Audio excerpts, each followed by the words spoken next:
All right, hello YouTube. Welcome to Dark Tower Palaver, our 2 out of 3 for March. Yeah.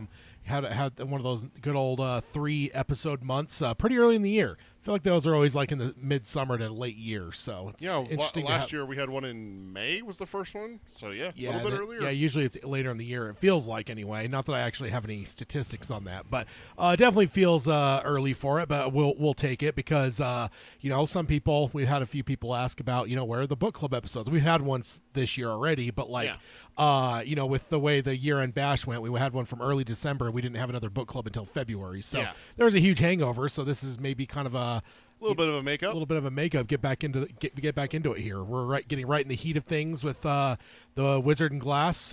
So let's go ahead and hit the intro and get started on the podcast side. The Dark Tower by Stephen King. The man in black fled across the desert, and the gunslinger followed. Go then. There are other worlds than these. Death, but not for you, gunslinger. It's time we had our own palaver, I think, and it's going to take a while. And yet, dauntless, the slug horn to my lips I set, and blew. Child Roland to the Dark Tower came. We are content, one from many. Let the palaver begin.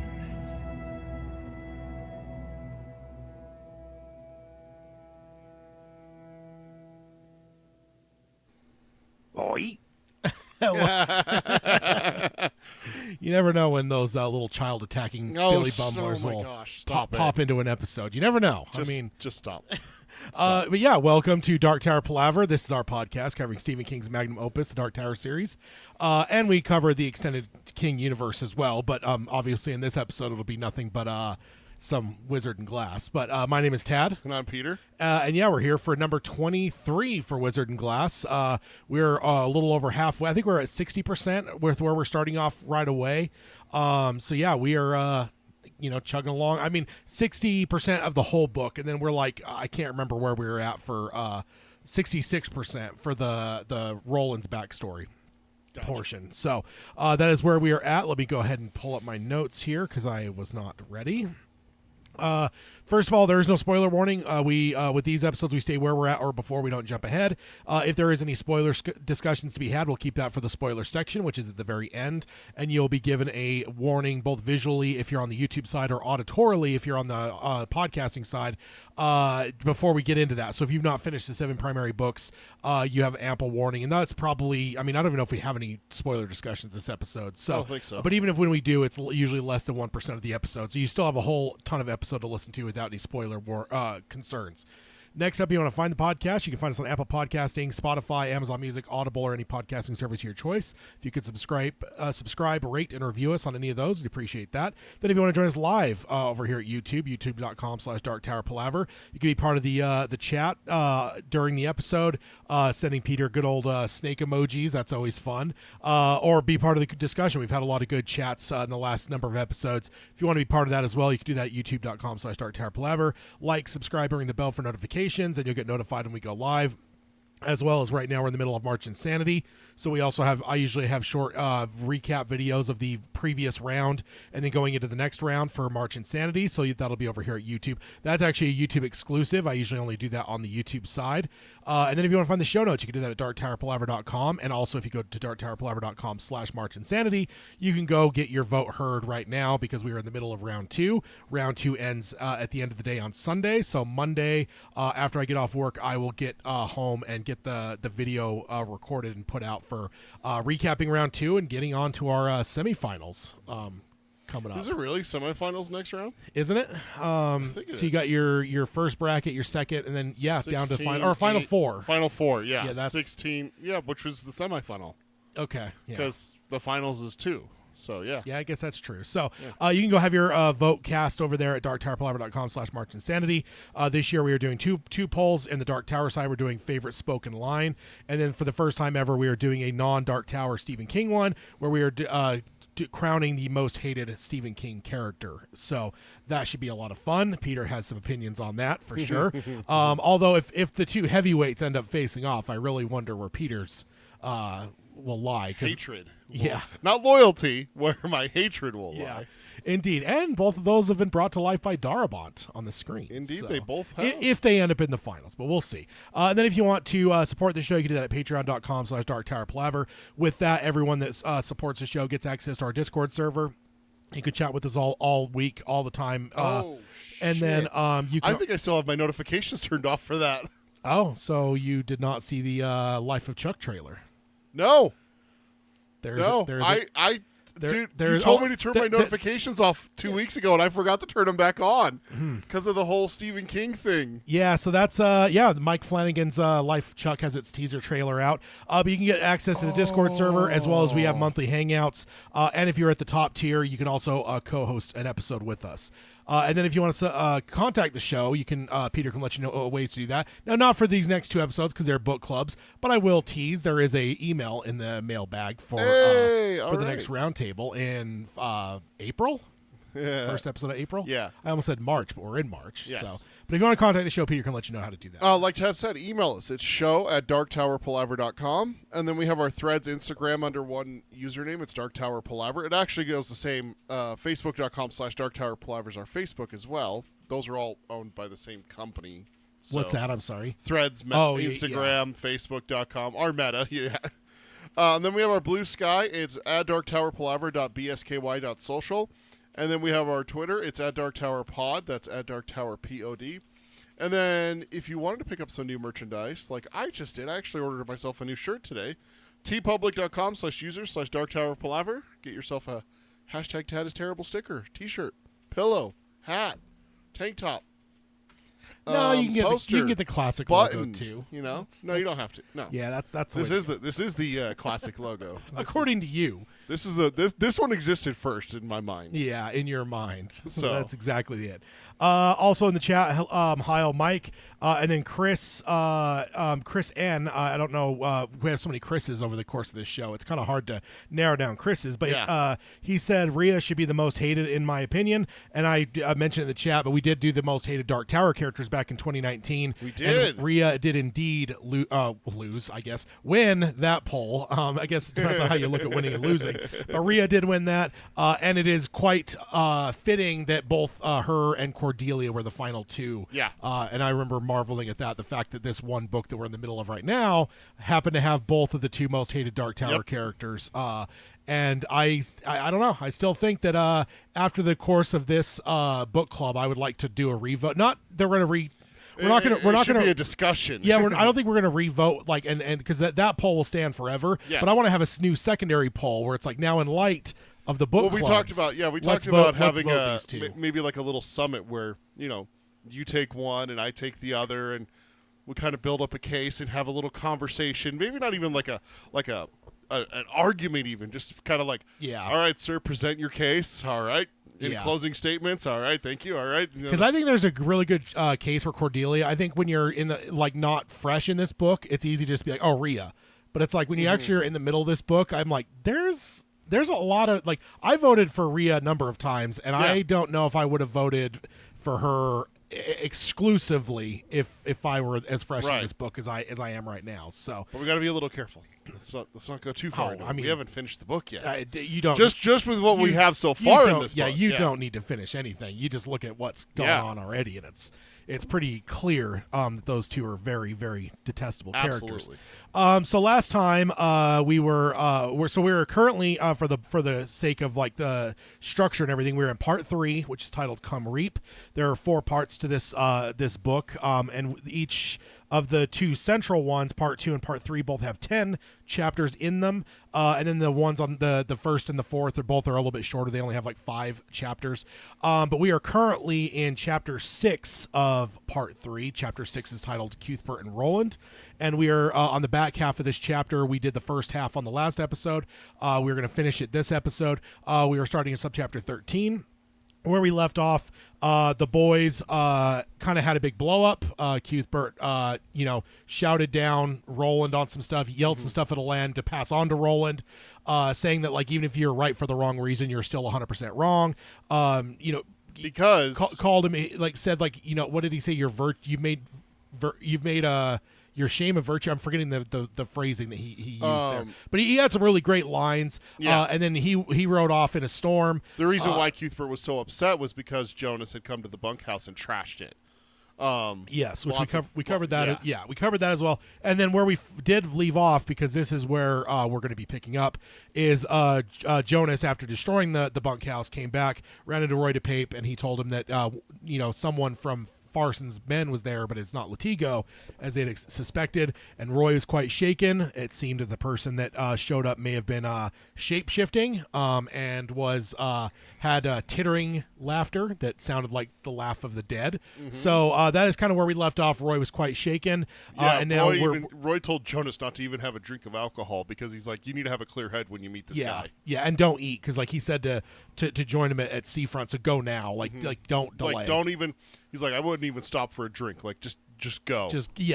And like I will say, from my perspective as a reader, there's part of me that's like, Roy and Clay are both younger. I mean, I think Clay's the youngest. Roy's a little bit older, but nowhere near what Jonas is. Not even close. So I think both of them always feel like, there's less to them than there is with Jonas. So there is a little bit of him being shaken, where it's like, okay, how much of this is real and how much of it is it just that neither of these men are anywhere near the level of Eldred Jonas. So that's what we're going to find out here as we jump into Subchapter 13, as we pick up with good old Eldred Jonas going to Seafront to meet this mysterious stranger that has arrived. Not Latigo that hired them. Yeah. Hi, Zach. Welcome to the chat.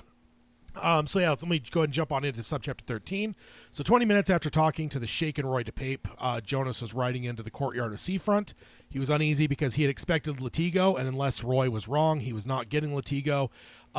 Miguel greeted him and took his horse. Jonas went in and saw Olive Thorin sitting in the front parlor like a forlorn ghost, and nodded to her. She nodded back, and with a weak smile, she began to tell him something.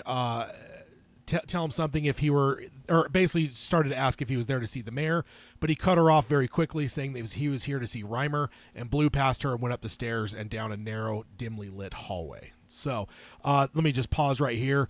We don't have enough context with how most people treat Olive, but this seems a bit rude in my mind. We know that Jonas can be fairly polite and polished. We saw that at the welcome dinner. So it seems Roy's disposition may have rattled Jonas a bit. Now, I will say he does apologize to her up front. He's like, sorry, I'm here to see the Chancellor, whatever. So like, but he interrupts her, like he cuts her off. Yeah, so he's like slightly polite, but also slightly rude, and it's just like, we know that he could be a very, very persuasive. Yeah, we saw it at the dinner, where it's like he isn't always just, because we know he's a hard man. We know that we've seen some pretty heinous shit with him, but we also know that he can polish himself up to look a certain way. Yeah, we also see how he acts and how he composes himself, like with the sheriff and the boys after the Traveler's Rest and everything. Yeah. Also with Cordelia out in the pavilion when he, he's like, go ahead and tell your friend Jonas, and everything like that. Yeah. That's my note. Jonas has been so careful this whole time. To see him downright rude to Olive is very surprising. Yeah.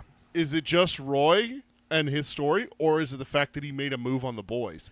Because for how long now? Got him on edge. Yeah, he's kind of on edge and everything like that. So maybe that's a little slip by Jonas there and everything. Could be. So it's just like interesting to think about that, because I mean, when we're talking about Olive Thorin here, we're talking about the mayor's wife. Yeah, but the one other thing I wanted to bring up too is what I guess what I kind of alluded to it a little bit. We don't necessarily know how people treat Olive, because I think it's pretty well known what's going on. That, Susan's she's being replaced. Yeah, so it's like is she seen with the same kind of like respect? I mean, the mayor put her at a second table, right, at the welcome dinner. So yeah. So I don't know, and I'm not saying that to say we have definitive proof either way.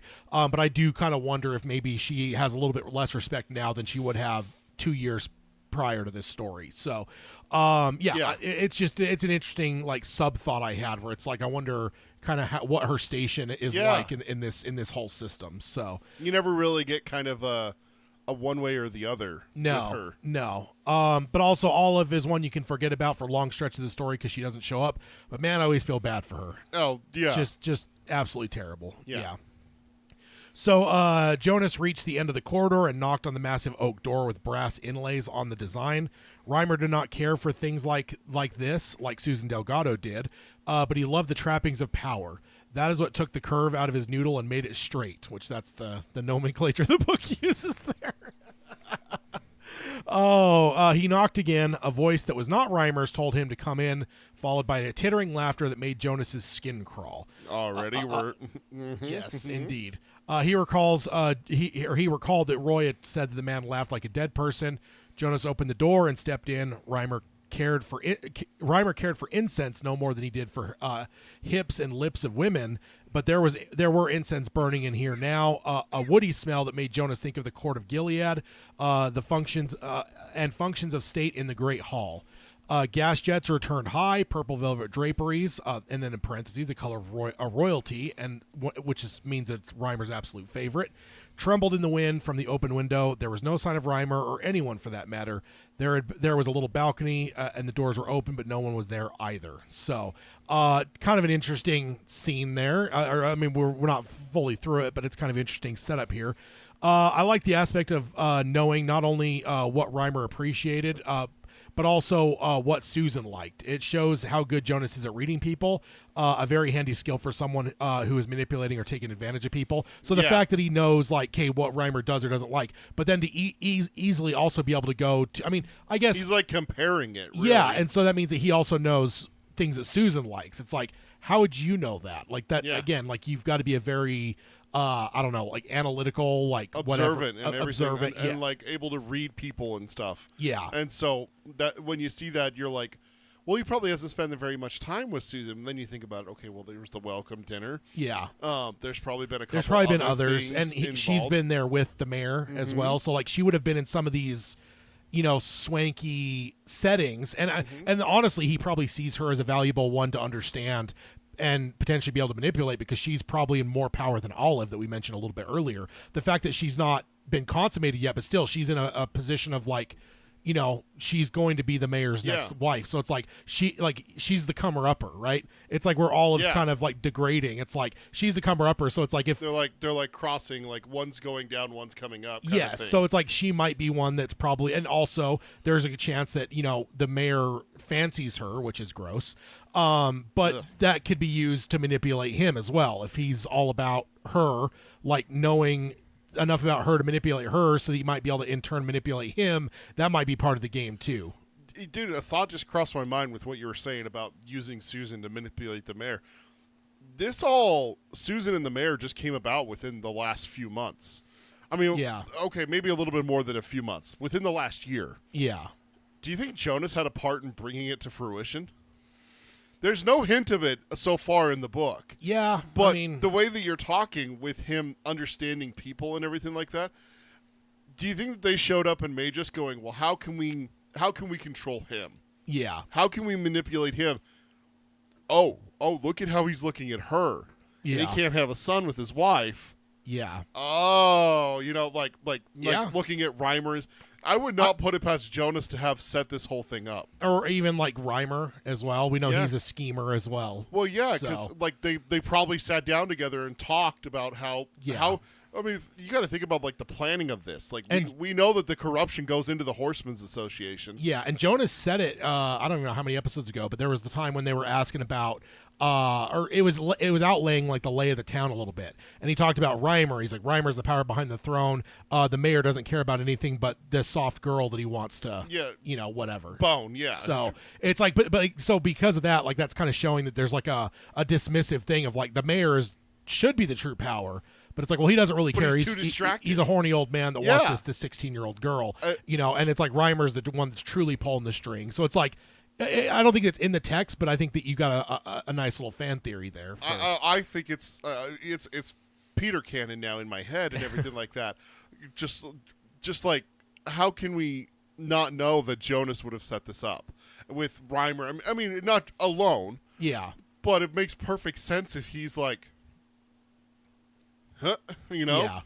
and everything. And I'm trying to remember, when did Susan's dad die? It's like 7 years ago. Yeah. So, or it was a while back, because I remember early in the book we talked about how, like, for her, she was like, it was not half her age, but it was not far from half her age. So, she's 16, but it was still a raw emotion, right? It was so it would have been a while ago. And I remember that in my mind, maybe I'm off by a couple years, but I remember it's like it's nearly half her age. So, like, because King kind of mentioned that in the fact of, like, maybe it shouldn't be this raw of a nerve because it has been so long since her dad's death, but it was still a raw nerve for her. So it's like, it's not like this is a fresh thing where it's like, they just buried him a year ago or anything. So that means that this conspiracy has been going on for closer to a decade than not. Yeah. So, which is wild. That's crazy to think about. Yeah. Anyway, sorry.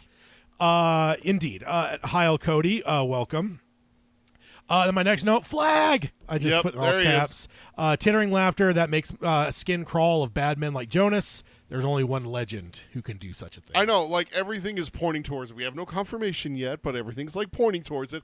And I think it was last episode you said, last book club you said, until I'm proven otherwise, every mysterious character like this is Flagg. Yeah, and that's legitimately the way I read all Stephen King.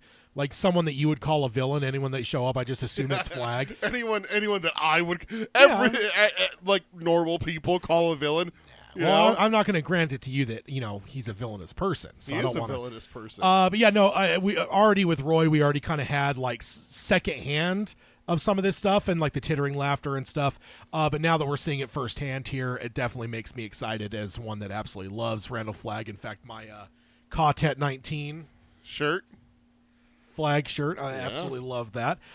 So let's see. My next note, there's an interesting thing here I've not noticed before, but Jonas said Reimer doesn't care for incense any more than the lips or hips of women. I suppose thinking about it, Reimer is not married, so I wonder if this is just being interested in only larger things, like political and power, but like Varys from Game of Thrones, right? Yeah. Like, that's kind of a famous, like, thing in pop culture of someone that, like, didn't have any sexual proclivities. Like, he was just kind of like... He's like, I don't care about that shit. I care about this. Yeah, and it's like he almost sees, like, love and passion the same way he sees religion, where he's like, I see what that's done to people, and I want no part of any of it. Yeah. And, like, so it may be Reimer's like that, and it's just purely about power. But also, another potentially is maybe he's gay. Could be. Like, I've never noticed that before, but, like, one, I don't know if I've ever really registered in my mind that he had no wife. Right. But, like, now with this line, again, I love doing these line-by-line things, because suddenly you're spending... you're not just breezing by it when you're like whatever, like going through a full read, but when you actually like stop and think about these things, it's just one of those things like, wait, he doesn't have a wife, and now he's saying that the lips and hips of women don't get him going type thing, or those aren't the things that he cares for. Straightens his noodle, as the book puts it. Yeah, well, that was a different thing. That was the door. Or I know, yeah. but yeah, but exactly. So I just wonder, that maybe something that I've missed is that maybe Reimer's just power hungry, or maybe he's gay and doesn't. Yeah, it could be. Not into women, and that's why he doesn't have a wife or anything. Yeah. Again, I trust Jonas's ability to read people. Never noticed that before until now, so that's kind of interesting. Only time Jonas is wrong really is underestimating the boys. Yeah. I mean, and that was one realistically, time. when you look at every other time that Jonas has read someone, he's been 100% accurate. He's been pretty spot on, yeah. And even the boys, like, do you really blame him? Like 14-year-old boys, like that. I don't. Well, the thing is like, and every time Jonas underestimates them so far, which is once the Traveler's Rest. It was the one time. Yeah, it's the one time. So the one time he was wrong, it's barely wrong. Yeah. And he didn't fully underestimate them. No, he didn't. It's not like he walked blindly into the Traveler's Rest. No, he was checking. Where's Will? Yeah, I know Will's around here. Where's that third one? Yeah, where's the third one? I'm not going to let him get the drop on me. I mean, he failed, but still, he was at least cognizant of it. He didn't just jump right into the trap of like, well, I'm me, and these two boys have fucked over my guys. I'm going to go. There's no way that there was no just like ignoring the third one. Yeah. No, he knew that he had to be careful. And so even then, it just kind of shows you like how incredible Jonas is at reading people and not underestimating people. But I think that's a powerful thing for people like him, right? Like someone that's going to kind of like go around and just either take advantage of people or abuse people, like whatever it might be.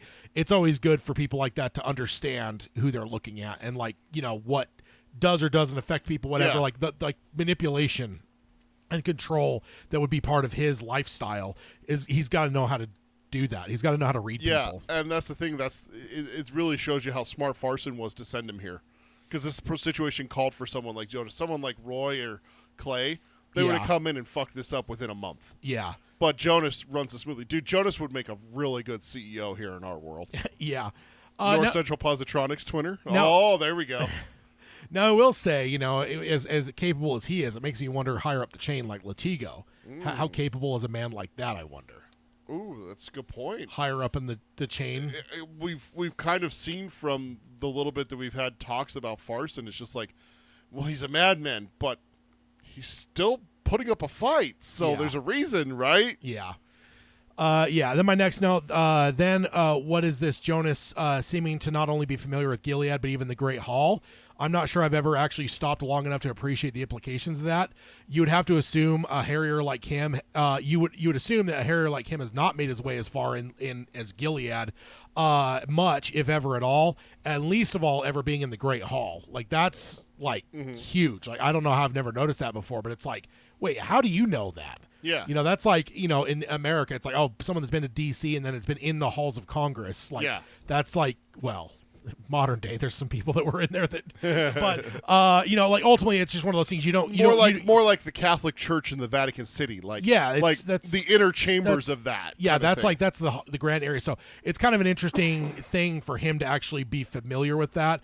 And he's seen it's the scent, right? The incense that's burning smells like a wood that reminds him of that. It's like, reminds him, that means that he's been there. So it's like, he's largely, Jonas is kind of a mystery. We don't really know a lot about him, but that's kind of an interesting thing that I don't know if I've ever locked onto before. Well, you call him a harrier, but the one thing that I have to go off of Jonas's backstory is what Rhea called him, and that's what my note here is. Rhea called him a failed gunslinger when she's spying and sees him talking to Cordelia at the pavilion.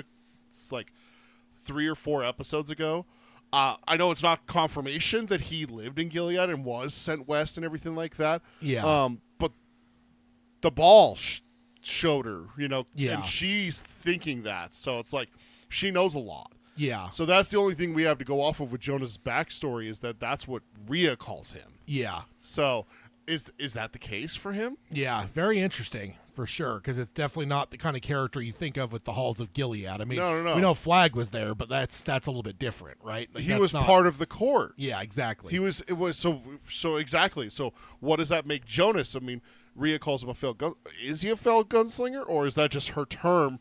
Because I think the specific term, because I searched in Kindle for the term failed gunslinger, and because that's what I remembered, and it does come up. That's what she calls him. And not only failed, but back shooting failed gunslinger. So it's like, so he's kind of a dastardly, like, low honor kind of guy. Yeah. And it goes along with what you're saying. Like, that's not what we have the image of Gilead is. Yeah. So how? Yeah, indeed.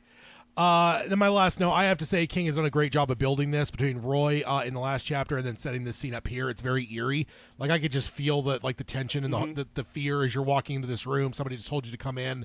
You come in, like nobody seems to be there. Like, it's just, this is all very creepy. And this is all like 3 pages. Yeah. Like, that's the thing, is like, from Jonas getting back to the Traveler's Rest to the end of that subchapter, which was the end of our last episode, through what we've done here, this is not a lot. This isn't like chapters to build up the eeriness. Yeah. He does it in like less than 1,000 words. Like, it's incredible. Yeah. King's a master for sure. So Jonas stepped in a bit further and glanced into the guilt. I think I did that wrong. Guild framed, I believe is what it is. I typed it wrong. Into the guild framed mirror on the far side to check behind him without turning his head. No one there either. Ahead and to the left was a table set for 2 with cold meals in place, but the chairs were empty. But someone had spoken to him. Somebody directly on the other side of the door, it sounded like. Jonas drew his gun. So that's something. because he hasn't really been quick to draw. No. So the voice that had bid him enter came from over his left shoulder, saying, "Come now, no need for that. We're all friends here, all on the same side, you know." Jonas whirled on his heels, suddenly feeling old and slow. Standing there was a man of medium height, powerful build from the look of him, with bright blue eyes and rosy cheeks of either good health or good wine. His cunning smile revealed teeth that might have been filed to points that could not be natural. So I'm sure you like that, you know, sharp teeth and whatnot. He wore a black robe like a holy man, and with the hood pushed back, his hair was cropped so tight that Jonas first thought the man was bald. The man told Jonas to put the bean shooter away and said, again, they were all friends here, and they could eat and discuss many things like oxen and oil tankers and whether Frank Sinatra was a better crooner than Durr Bingle, which made Jonas question not only who, but ask a better what? So that's funny. The man told him that no one he knew and it didn't matter, and tittered again. Jonas thought that it was a sound you might expect to hear drifting on the wind from a lunatic asylum. So that's fun. Yeah. Again, gilt frame mirror, perfectly opulent. The perfect opulence for a man who wants the appearance of wealth and power. Also, I love that Jonas uses the mirror to check behind him without turning around. Very trig of him. Yeah. So, yeah, that's cool. Again, King is making this all so creepy. Enough for Jonas to draw his gun. Can't imagine he's ever drawn his gun, or can't think he ever draws his gun without cause. And this is probably the first time ever that he's drawn his gun at seafront. Yeah. So that's probably not much of a leap to say. I don't think so. No, I don't think so at all. Yeah, because that's kind of your area of wealth and power. Like that's where you're going to be. That's where you're going to be more diplomatic, right? Well, it's also what we were just talking about with Jonas. How smooth he is, how savvy he is, and how smart he is. Brash and arrogant young people, harriers like Roy and Clay, would have had to draw their gun. Yeah, would have had to take someone out to show how tough they were. Jonas doesn't have to do that. Yeah, Jonas knows how to play the game to where he's wormed his way into mages and established himself. Like, when you really look at the hierarchy, the mayor, Kimber Reimer, Sheriff Avery, Jonas. Yeah. An outsider, someone with no real authority, is fourth in line. Yeah. Kind of thing. But also, but then when you actually take reversed. The real power yeah. and everything, it's exactly like you said. It's reversed. Completely reversed. Jonas is completely in charge. Maybe 1A, 1B with Reimer. No, it's him, because remember he's the one that said put them out at Hanging Rock, Rocking Bee, wherever the ranch the boys are at. Like Jonas told, was it Avery?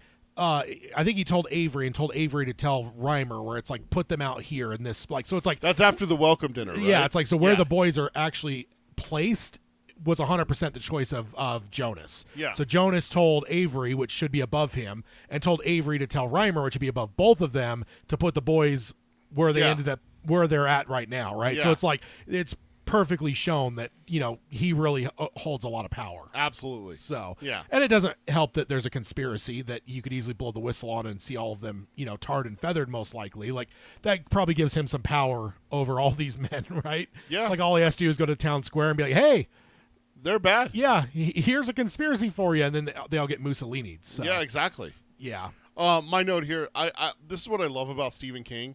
No matter the story, no matter what it's about, at any moment, King can flip it, and we get a subchapter like this where we are instantly, like, scared, frightened, and it's on edge, you know, kind of thing. Yeah. Not even necessarily, like, in the horror sense, but, like, the intensity just gets cranked up to an 11. Yeah. Like that. Drop of the hat, you know, kind of thing. Yeah, and does better than some people that are trying to write a horror. That do it for the right 7 chapters trying to build up to this one scene, and then it falls flat on their face. King does it here. We just got Jonas done messing up the bunkhouse. Okay, well, we're going to be with Roland and his friends, and we're going to have this fight and figure out everything. No, here all of a sudden everything's shitty for Jonas, because what the hell's going on here? He's so nervous he's pulling a gun and feeling old and slow. Like, yeah.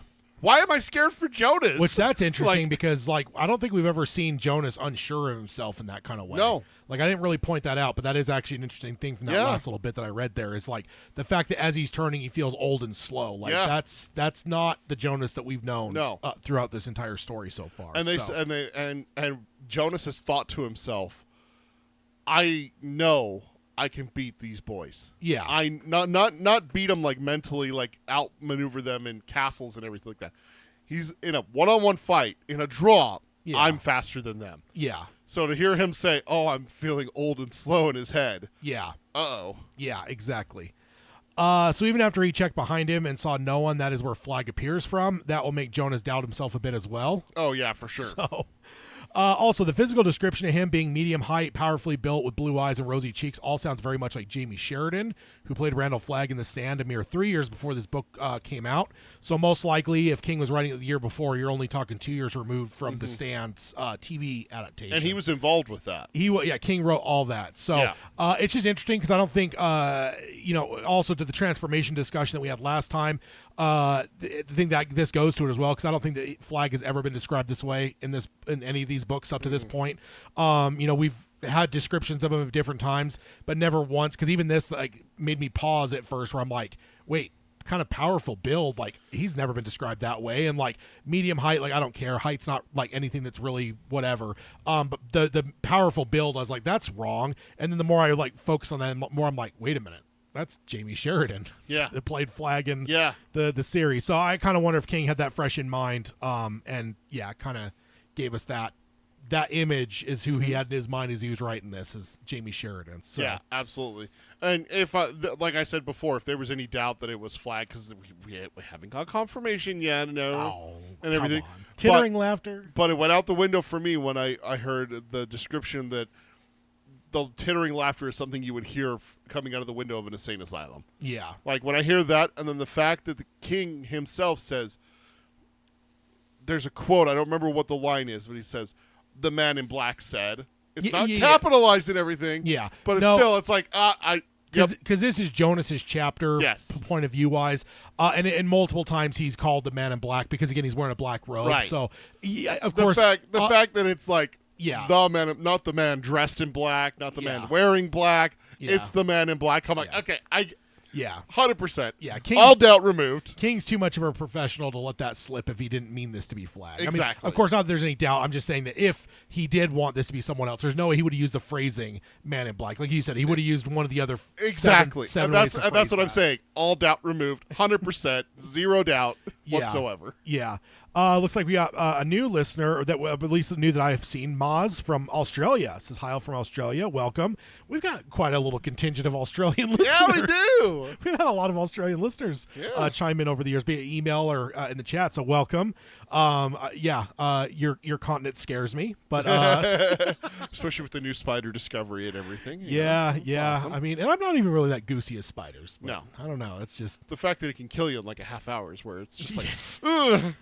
Then David also joined us, says one of my favorite parts about this book is how you get to see so many chapters from different people's points of view. Yeah. That's true. There is a lot of different people in this. And I think when we're doing these book clubs, it's a lot easier to like lock in when you're spending a lot of time on a subchapter versus like when you're reading it real time. Like I feel like you could just breeze through subchapters. Yeah. But when we're really like digging into a subchapter, like there's always times where I'll like stop and pause and be like, wait, whose point of view are we in here? And like for this one, like when it said "man in black," immediately I'm like, oh, that's an interesting phrase. And I look, I'm like, oh, okay, we're in Jonas's point of view, and that's what he's gonna see. Right. He's gonna see this man in a monk's robe type thing. It's a like, black robe. It's a black robe. So it's like I feel like I do appreciate that, and like I think it was it book 3 that was jumped around where each subchapter is different people's point of view, and there was like big events where you'd see it from like was it Jake's drawing? You see like a subchapter be Jake's view, then one to be Roland's view, then one to be Eddie's view, and it was like bouncing around where it was like, and the subchapters are super short,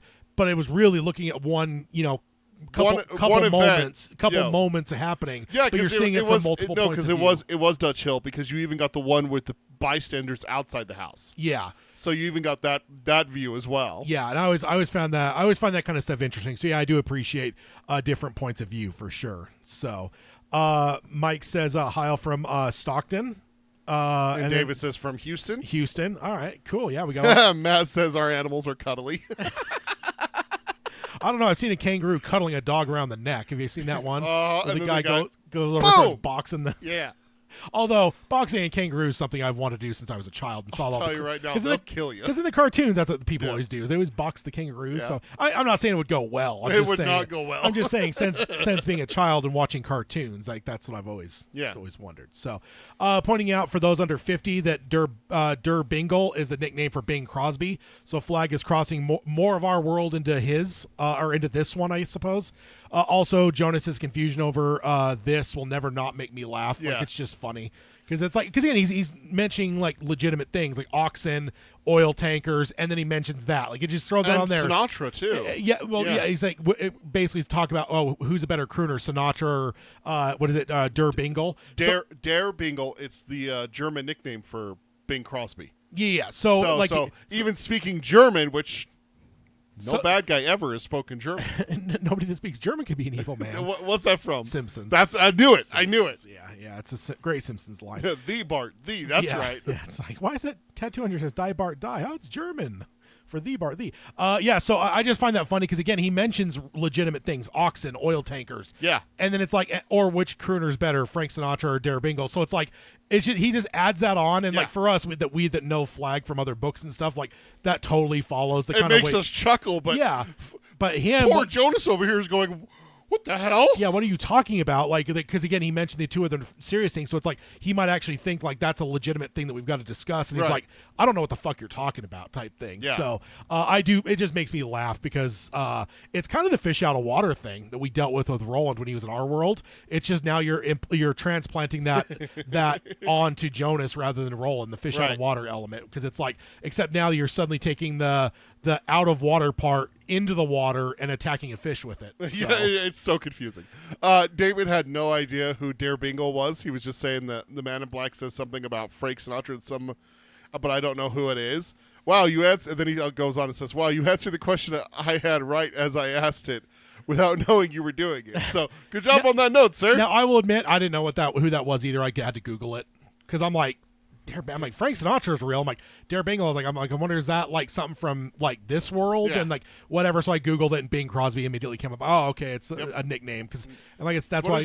What has German fans called him actually? Oh, because Der is the in German. It's one of the 3 or 4 words that they use for the. It's one of those languages that has 5 words for the same word. I didn't know they liked anyone other than what's the Hasselhoff. I thought Hasselhoff was their only obsession. So Jonas looked at the mirror again, and this time saw the Man in Black standing there smiling at him. He incredulously wondered if he had been there the whole time. Then he thought he had been there, but he could not see him until he wanted him to be able to see him. He did not know if he was a wizard, but he was a glamour man for sure. Maybe even Farson's sorcerer.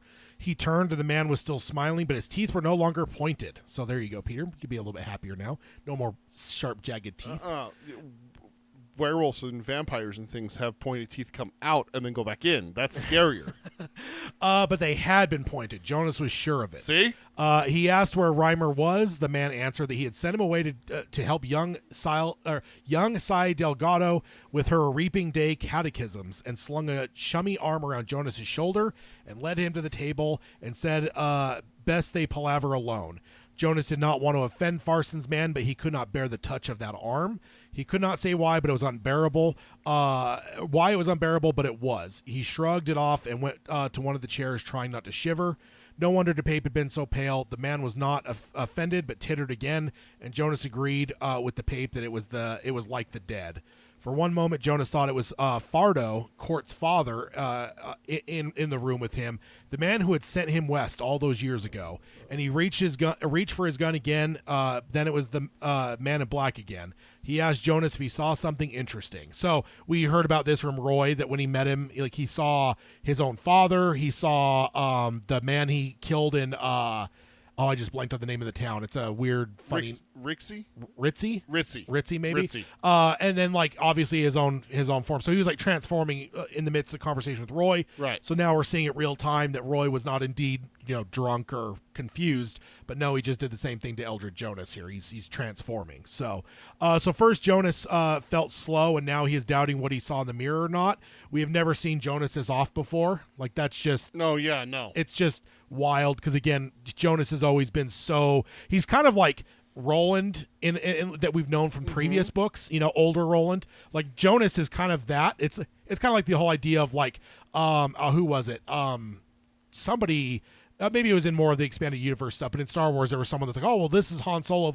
This character's Han Solo if he had not ever turned towards the light side. Yeah. And it was like they just created this like, scoundrel type character. It's that kind of idea. Like, what if Roland had failed his trial? Jonas is maybe a mirror of what Roland may have looked like in the future. The shadow version of Roland, if you can not count Roland as the shadow version of himself already. I mean, the dude is not exactly, like a Jedi. Boy Scout. Yeah, exactly. Yeah.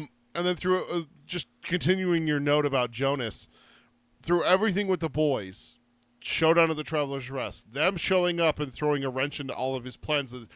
From what we talked about earlier, seems like it's years in the making to get this stuff going in Magus and everything. He kept his cool through all of that. But walking into this room and spending 5 minutes with Flagg has unraveled him to the point where he's just like a gooey mess. Yeah. That just tells you the presence and how bad Flagg is for you. Yeah. And also, I mean, even Jonas held his own against Rhea. Oh, that's true, We didn't see that scene necessarily. We saw it from Rhea's memory because it was right before Susan showed up. She was given the ball from the Coffin Hunters. So I just don't think that, we've seen him kind of hold his own in some pretty bad areas. So suddenly now to see him this mess, it's kind of interesting. And then, David said something about another phrase that Eddie said in Drawing the Three. He can't figure out what it was. Yeah, there's some of those that definitely happen. If you remember what it is, you can throw it at us. We could see if we can, if we know what it is. But some of it, I also wonder if some of it's just like regional, like something New Yorky or something. I don't know. But David also says, I saw on Reddit a post where people were casting the Dark Tower with Simpsons characters, and I always saw Jonas as Mr. Burns. Oh, I don't know. The tankers are covered, Jonas. Excellent. Either that or the the Southern guy that challenges Homer to a duel and he slaps him with the glove. Oh yeah. Yeah. All right. Flagg talking about Susan is very uncomfortable. Yeah. No. And the fact that he sent Reimer to go help her practice her catechisms, I don't like that. That's not great. Flagg transition. My next note. My Flagg transitioning or transforming in the way like he did for DePape. That is quite the trick. Not only to be able to do it, but to seemingly know how it would affect the person the most. Like, this almost feels like something Pennywise-ish, right? Like, he's like, for Roy, he's able to go back and find his dad, which we probably assume that Roy didn't have a great relationship with his dad. He's able to find the old man from Ritzy, and here with Jonas, he's able to find Court's dad that sent Jonas West, which we'll talk about in just a second. It's kind of like Flagg's able to draw out. I mean, I guess he does the same thing in The Stand, right? Like the dreams that people have. I mean, I guess Flagg doesn't necessarily. I would still say my theory is Flagg doesn't know about the dreams fully because Mother Abigail didn't know about the dreams either. So I think they're being projected through the dreams, but I don't think they're conscious of them in the dream, if that makes sense. The mother, what you're saying is the Mother Abigail and the Randall Flagg in the dreams is not the Mother Abigail and Randall Flagg who are in Boulder and Las Vegas. Yeah, they know they're important and powerful, but I don't think it's like a two-way radio type thing. They're not showing up in the dream going, "Oh, that's how I scare them," or "Oh, that's what they're thinking." That's a projection of them. Yes. But either way, still, it seems like it's a power that Flagg has had, and it's a very, very useful trick to be able to know people's fears. Like if I were to transform into a 6-foot penguin, that kind of thing. So don't say that. Or Fluffy from Creepshow. That's even worse. As long as the lights change behind me, like the red, like the red and orange. I already got the red. All right. And then my last note here, sent west. So there it is. Jonas is indeed 100% confirmed a failed gunslinger. The hints earlier about him knowing Gilead and the Great Hall pay off a few paragraphs down.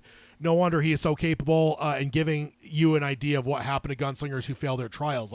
Again, now we're actually seeing what is the result of that. Because it's one thing when it's rolling, it's oh, you're going to be sent west. I just feel like there's a nebulous cool, you're sent away, you're in exile. But it's I feel like there's a part of your mind that doesn't fill in the blanks of what does that then look like? And it's so Jonas is what it looks like. That's it. The only hint that we get about what it means in the West is that Farson came from there. Is that, he started the uprising in the West and everything. So you're like, okay, so the West is the West, the Old West, like the outlaw territories and stuff like that. That's always what I had my first time reading through, was that kind of thought when we heard about Roland potentially being sent west. It's like, you don't want to go there. No, and it's bad. What I think is interesting is it's probably fresh in my mind because I'm in the middle of rereading Lord of the Rings for the first time in 20 years. But in Lord of the Rings, the West is kind of this good, like, heavenly area, right? And it's like slightly, like you could think of it like, if this is like Europe, the West is America, that's the New World, that's where hope is or whatever. But it's like the West is this good thing or whatever. Now here, King has flipped it on its head where like West is like the place of damnation and stuff. So. I was thinking of it as like kind of like the 1850. You have the civilization that's a little bit more east, Chicago and East Philadelphia, Charleston, Savannah, Georgia, New York, Boston. All these places are like refined in city life, and they have electricity and all that kind of stuff is starting to sprout up and everything. Yeah, like you're talking the late 19th century. Yeah, late 19th century would be better than 1850. But that. Yeah. Versus the West, where it's, you know what? We decided we didn't like this family. Hey, let's go burn them. Yeah. Let's just go set their whole house on fire. And, they died. Oh, well, take it. Take their land, kind of thing. That was the West, kind of thing. Yeah. David says, I know Jonas is a terrible guy, but the whole idea of sending a student into the exile seems kind of a shitty system to begin with. And I think we've talked about that over the years. I don't know if we've talked about it in the book club series, but it is. It's a terribly wasteful thing. Like, you're basically going to pour a lifetime of training into a kid until he's 16 to 18 when he takes his trial. I mean, and I would say 18 is probably more normal because, I mean, Stephen was the youngest and he was 2 years older than what Roland was, because that's what court tells him. Like, your father was the youngest ever and you're 2 years younger than him. So it's like, I would say it's probably 18 to 21, kind of like our world's like, that's when people kind of become coming of age type thing in our society. But obviously there's people that break those trends and go younger. But it's an incredibly wasteful thing, because it's like, how much more of an army do you have if you utilize those people in some way? Don't send them away like that. I've always thought that was idiotic, especially now that you're seeing the edges kind of wear away and you're seeing the world move on. Like, how much better position would they be in right now if Jonas was part of Gilead's forces and not Farson's? The only thing I can argue, devil's advocate here, because I agree with you and David. I don't think that's frugal in any way to send someone, exile them for failing their test of manhood kind of thing. The only thing I would argue is that with the way that Gilead is built, it's all built off of like status. Yeah. So if you're a failed gunslinger, what are you going to do? Oh, he's going to be like the local sheriff, or he's going to be in law enforcement. Can you respect someone who failed at their birth, right? Like that's what they were born for. Yeah. And he failed at that. How can he lead us in anything? Yeah. Like we had there's the discussion also that there's mentioned that Roland has the thought that Cuthbert might end up being one of those diplomats. Yeah. That don't ever go through the trial. Well, this is his dad, isn't it? Is it his dad that says that? Yeah. Someone says it. Yeah. That Cuthbert probably would end up being, and they end up being emissaries or ambassadors or diplomat kind of things. Like, like perfume wearing kind of frilly guys and everything.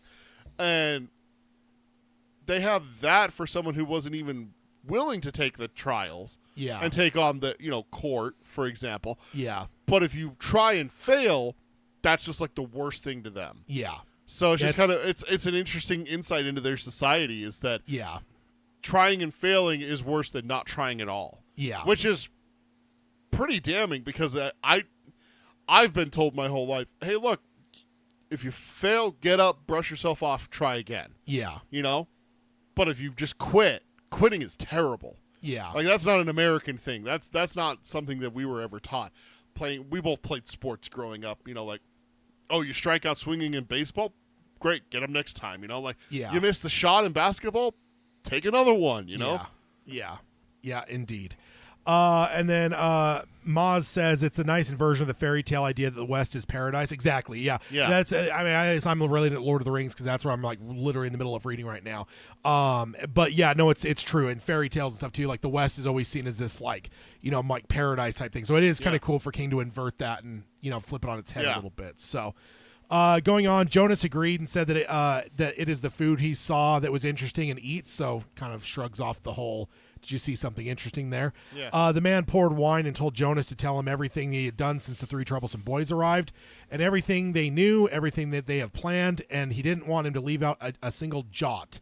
And I want to pause there because jot and tittle, like one's the dot of the I and one's across the T. I always forget which is which, but like, so he's basically saying like, I want every little detail. Everything. Don't just recap it for me. So yeah, I want the long version. Yeah. So Jonas asked to see his sigil. The man agreed and tossed a coin with a hideous staring eye. Jonas is satisfied, and the man told him to slide it back, but Jonas reached for it, and his normally steady hand resembled his voice and trembled. He lowered his hand down and said he didn't want to. He knew that if he touched it, the eye would roll back and look directly at him, and that's a fun thought. Reminds me of some fortune cookies. Certain Jade of the Orient restaurant. The man tittered and waved his hand, and it slid across the table and up the man's sleeve.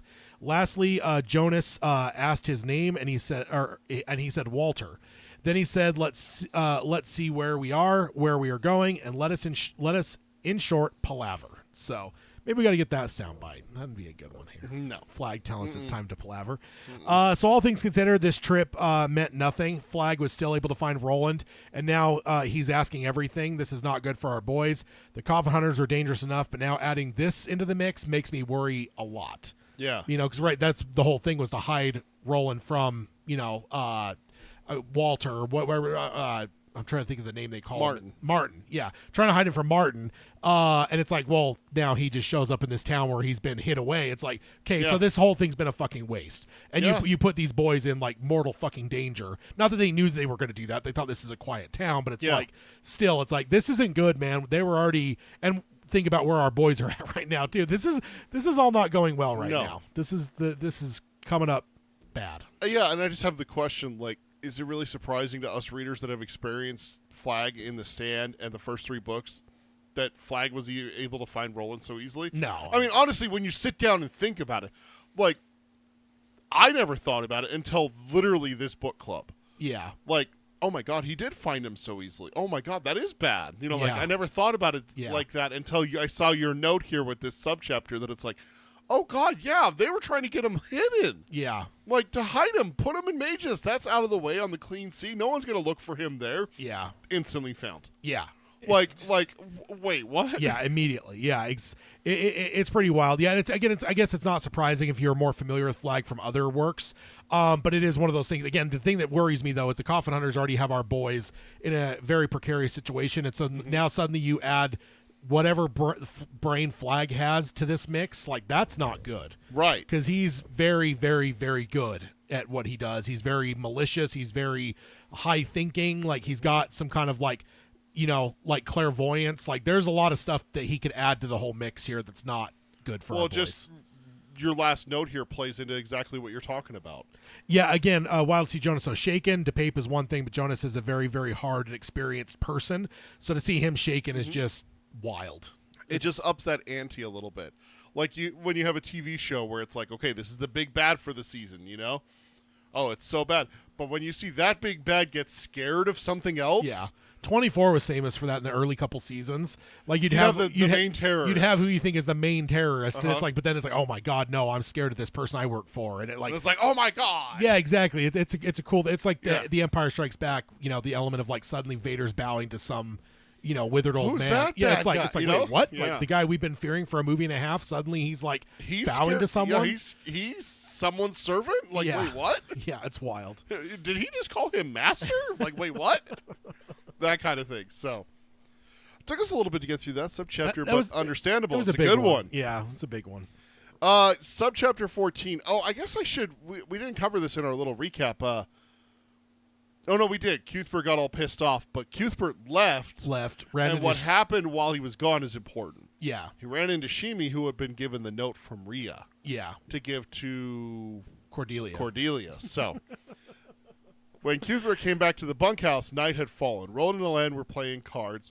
They had cleaned up the place so it almost looked like it did before Jonas ransacked the place. They're deeply involved in a game of Casa Fuerte, or Hot Patch, or a two-person version of Watch Me, the game played in bar rooms and bunkhouses and around campfires since the world was young. I always try to figure out with the old Wesson cards. Dude, I don't know. It's just a. Well, you can't carry a chessboard in pieces with you on a horse, you know. Yeah, that's probably true. I mean, they didn't have like the foldable, magnetic travel chess and everything. So, a deck of cards, it's that big. Yeah, although most westerns I see, the cards are like a little bit bigger, double the size. And I'm like, well, those are the ones. Those are the ones in like saloons and stuff. Yeah, that's the cards. I actually want a deck of cards like that though. That'd be fun. Oversized, some giant deck. Get ones that are like not that size. Not that big. But dude, let's just go with the full. If we're gonna go, let's go the whole way. Let's go big. Go big or go poster home. boards. Yeah, exactly. Imagine trying to hold 5 cards while playing poker with that. I just had to stop here because I always love trying to figure out the connections to our world. Yeah. And the closest I get with Watch Me is poker or maybe gin rummy. Yeah, I don't know what gin rummy is. So it's a card game. I mean, I know that, but I don't know anything about it.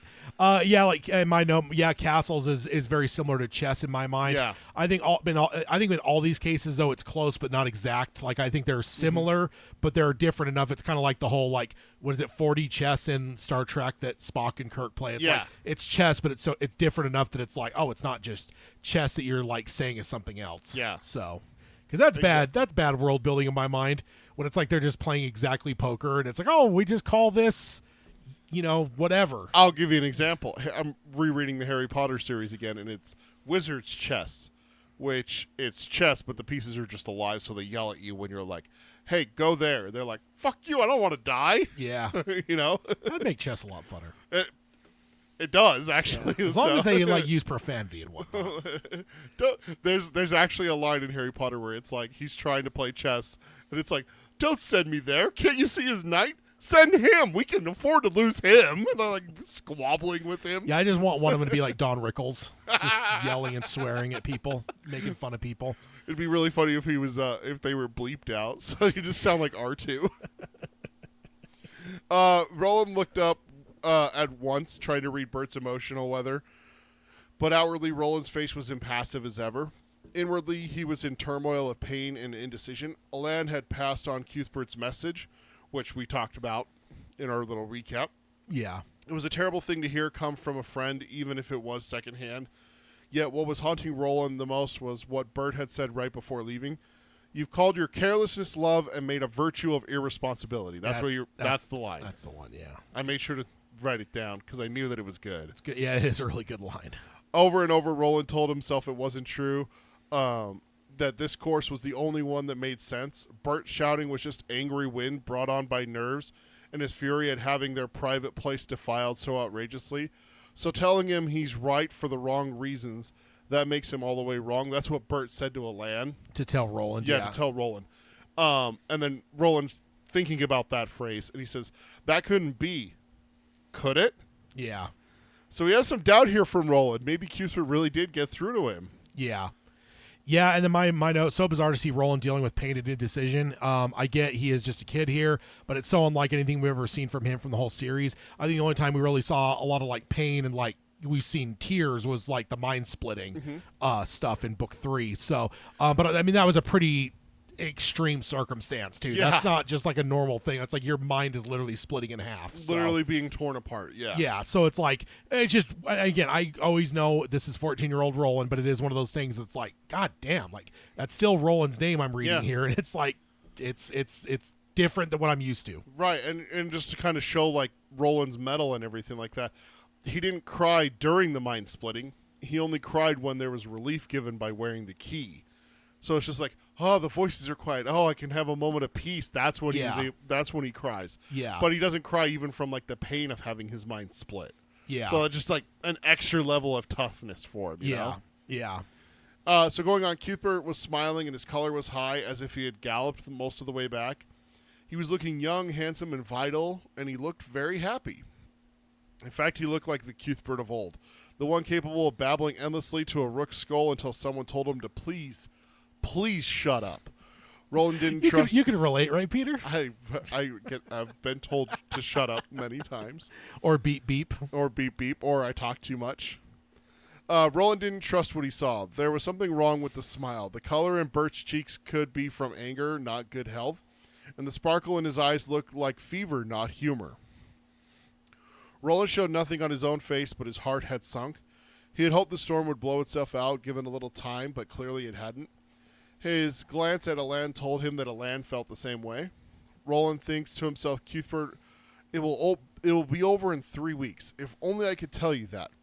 The thought which returned was stunning in its simplicity. Why can't you? He realized he didn't know. Why had he been holding back and keeping his own counsel? For what purpose? Had he been blind? Gods. Had he?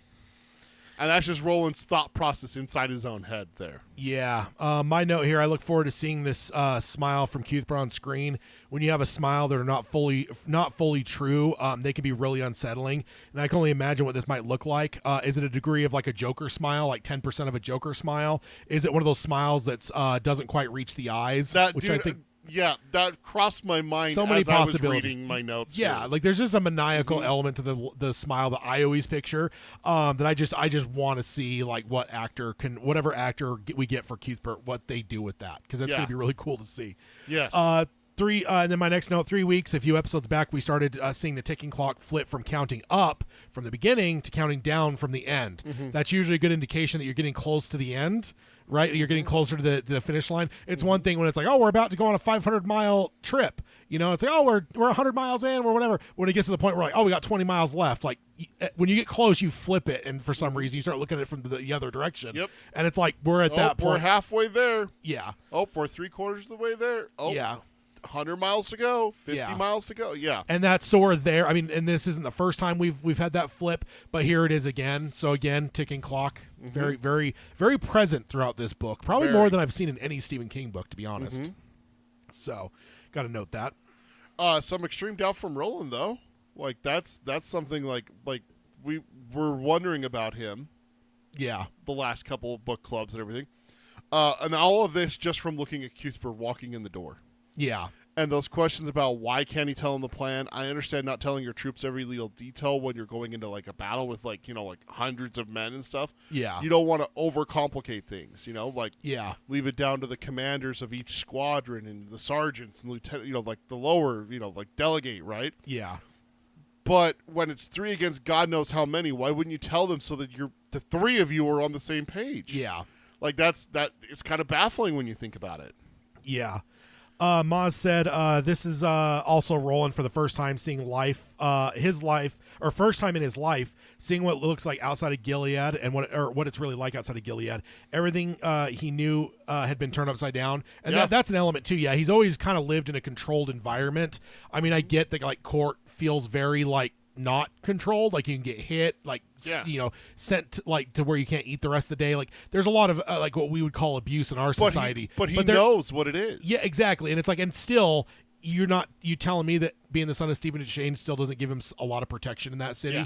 Yeah. And like suddenly now though you're kind of out of that. Like, well, I mean, look at the experience we have in book 1 where he's disciplined, no lunch, no dinner. Yeah. And then he still goes and gets dinner from Hax the cook. Okay, no dinner, sure thing. Yeah, and David, I'll get to your note here once we get to that part. It's coming up. Yeah, jumped ahead of you, but now it's a good. And it's thought. all good. Yeah. So going on, Roland starts to ask Bert how his ride was, and Bert cuts him off, saying it was a very nice ride, an instructive ride, and invites Roland to come outside. He has something to show him. Roland, despite liking the look in Bert's eyes less and less, lays his cards down and gets up. Alain pulls on his sleeve and says, "No, do you not see how he looks?" Roland says he sees and felt dismay in his heart. For the first time as he walked toward the friend who no longer looked like a friend, Roland realized he had been making decisions in a state close to drunkenness. Or had he been making the decisions at all? He was no longer sure. Roland asked Bert what he would show him. Bert says something wonderful and Roland will want a long look at it. Then he laughs, and there was hate in the sound. Alain asks what is wrong with him, and Bert says, "Wrong with me? Nothing. Happy as a dart at sunrise, a bee in a flower, a fish in the ocean." He turns to walk back out the door and laughs again. Someone laughing when they're walking away is mildly unsettling. I gotta say that. Yeah. Alain says, "Don't go out there, he's lost his wits." Roland says, if their fellowship is broken, then any chance of them getting out of Magus alive is gone. That being the case, he would rather die at the hand of a friend than an enemy. Roland went out after a moment's hesitation, and Alain followed. And that's the end of the subchapter. So first, we're going to jump back to the chat. And David said, I would much rather die at the hand of an enemy than a friend who wants their last thought to be, what the hell, dude? I thought we were cool. Now, I will also point out, this is a very, very apt conversation to have on the Ides of March. Yep. It is a very, I mean, for anyone listening in the far-flung future, it is indeed March 15th. So yeah. This is indeed the day that good old Julius Caesar was turned into a pincushion. Et tu, Brutus? Exactly. So that's just, as Tad would say, stabby, stabby. Yeah, as you were reading that, it dawned on me. It dawned on me. Oh my God, it is March 15th. It is. So every single time I read this subchapter, I'm on edge. The way the king makes Bert sound like Bert has snapped and is going to not only kill them but half of Magus too.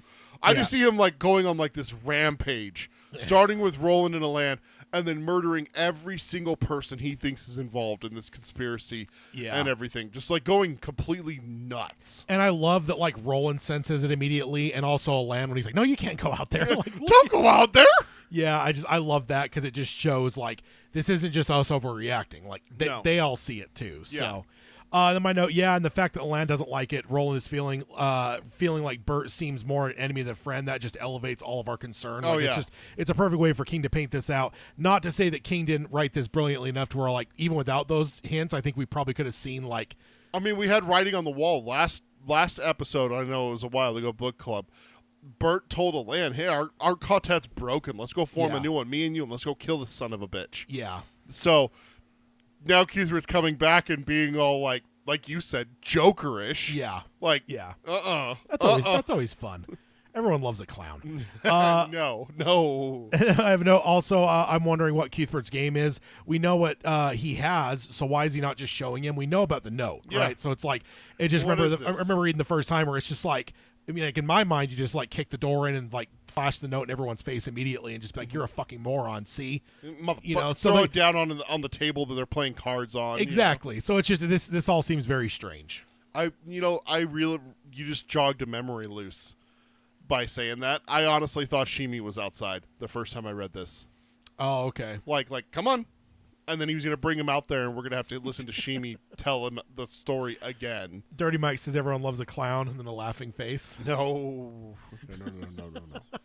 My last note here for this subchapter, Roland realizing he was not in his right mind making decisions, but also that throwaway line that has he even been making the decisions at all? Very interesting to think about with the higher powers, with everything we've seen at this point. Yeah. I mean, we were just talking about it. Flagg knows where he is. Yeah. Do you think Flagg ever didn't know? That's the thing I wonder. Dude. Was there ever a point that Flagg wasn't immediately aware of where he was at? Like, was he a crow flying over their march to I was going to save this. I was going to save this kind of for, like, the spoiler section, but I'm going to kind of amend it so it's spoiler-free. With the little bit that we've seen from Flagg, there's no fucking way he doesn't know where Roland is every second of every day. Yeah, exactly. Like, he knows, whether by magic, by spying, with a crow or a wolf or something. There's no way that Flagg doesn't know where Roland is every second of every day. Yeah. Yeah, indeed. I mean, there's a reason that he brought up Susan already. Yeah. You know? Exactly. He knows. Which that's still uncomfortable. He knows everything. Yeah. And so it just kind of makes you wonder, like, I like the idea. I've always loved the idea that we always see like the evil side, what they're getting, what their advantages are, and everything like that. So it makes you wonder what's the good side here, and that's kind of where what I'm pointing out is the throwaway line is: has he been making the decisions at all, or is this all just fate, call, whatever you want to call it, or an action, or is there? Maybe there's a reason for that. Yeah, there's the kind of people that just don't want to make a decision, so they don't, and then it just get dragged along. So yeah. So subchapter 15, the Huntress had gone down, and the demon had not yet begun to show his face, but the stars were bright and threw enough light to see by. Cuthbert's horse was still saddled and was tied to the rail. Roland asked what it was. Bert wanted to show him, and then he was glad that none of them were wearing guns. Oh, thank God. That's a fun thought to have, again, when you're with friends. Yeah, we're talking about Roland and Bert. They grew up together. Yeah, this is like best friends type thing. So Bert assured him that it was here and stopped midway between the bunkhouse and the burned home place. Bert pointed, but Roland could not see anything and moved to where Cuthbert was looking down. He began to say he didn't see anything and then I have the rest of this a chunk of this is direct quote from the book. Brilliant light, starshine times 1,000, exploded in his head as Cuthbert's fist drove against the point of his chin. It was the first time, except in play, and then in parentheses, and as very small boys, that Bert had ever struck him. Roland didn't lose consciousness, but he did lose control over his arms and legs. They were there, but seemingly in another country, flailing like limbs of a rag doll. He went down on his back, dust puffed up around him. The stars seemed strange in motion, running in arcs and leaving in milky trails behind them. There was a high ringing in his ears. So Cuthbert's over here. Hey, you Adrian, I did it. So that's the end of the quoted section. Alain screamed at Bert that he was a fool, a stupid fool. Roland, with tremendous effort, turned his head to see Alain starting towards them and saw Bert no longer smiling. Pushed him away and say this was between them and told Al to stay out of it. Alain said he sucker punched him and called him a bastard. Alain was slow to anger, but he was now building towards a rage. That is very unique for Alain. That Cuthbert might regret. Roland thought that he had to get up and get between them before something even worse happens. His arms and legs swam weakly in the dust. So, that is a section there. We got more to cover, but I have a pause here for some notes. First, the moon is going from huntress but not yet demon as a slightly more subtle reminder of the ticking clock, but it is a reminder nevertheless because we've kind of been tracking the moon throughout this whole story too. Demon moon, huntress moon. Yeah, so that's another ticking clock. And then my next note, holy fuck, I mean, my first reaction is absolute joy when I read this the first time, and happiness because I had grown so frustrated at Roland up to this point that my reaction was jubilation when reading this the first time. But when you look at it from the last subchapter, where Flagg is now getting the skinny on the entire story from Jonas, and I mentioned how bad it already was and how much worse it was to add Flagg to the mix. So now this is about as bad a time as any of this could have happened. Worst timing ever. Yeah. Like, literally, as I was reading, like your summary of this subchapter and everything, I'm like, dude, this is just, like, the worst fucking timing. And I came down and I saw your note, it's like, damn it, he beat me to it. Yeah, exactly. But I will say I've legitimately, like, fist pumped the first time when I was reading it. Like, yes! Yeah, like, I fist pumped of, like, just, yes, like... It's just because I was just so frustrated. It's that when the bad guy finally gets it, you're just like, yes! Yeah. But in this case, it's Roland, and we love Roland, so it's like, I have mixed emotions. Like Mrs. Carmody. No, we do not love Mrs. Carmody. No, but there's a moment that make you quite happy. Yes. In the mist. Milk. We have all seen Alain get excited before in various ways, but never anger, at least not to this extent. So it's definitely a unique thing. Even with everything that happened with like the bunkhouse and Jonas and Roland refusing to let him come back, or for them to leave early and come back and catch him. Yeah. Alain never even got mad. No, he gets. We've seen him get excited a few times. He got worked up and he got upset, but never in anger. Never in anger. So. I give credit to Roland that his first concern is to get up and stop something from happening between Bert and Alain.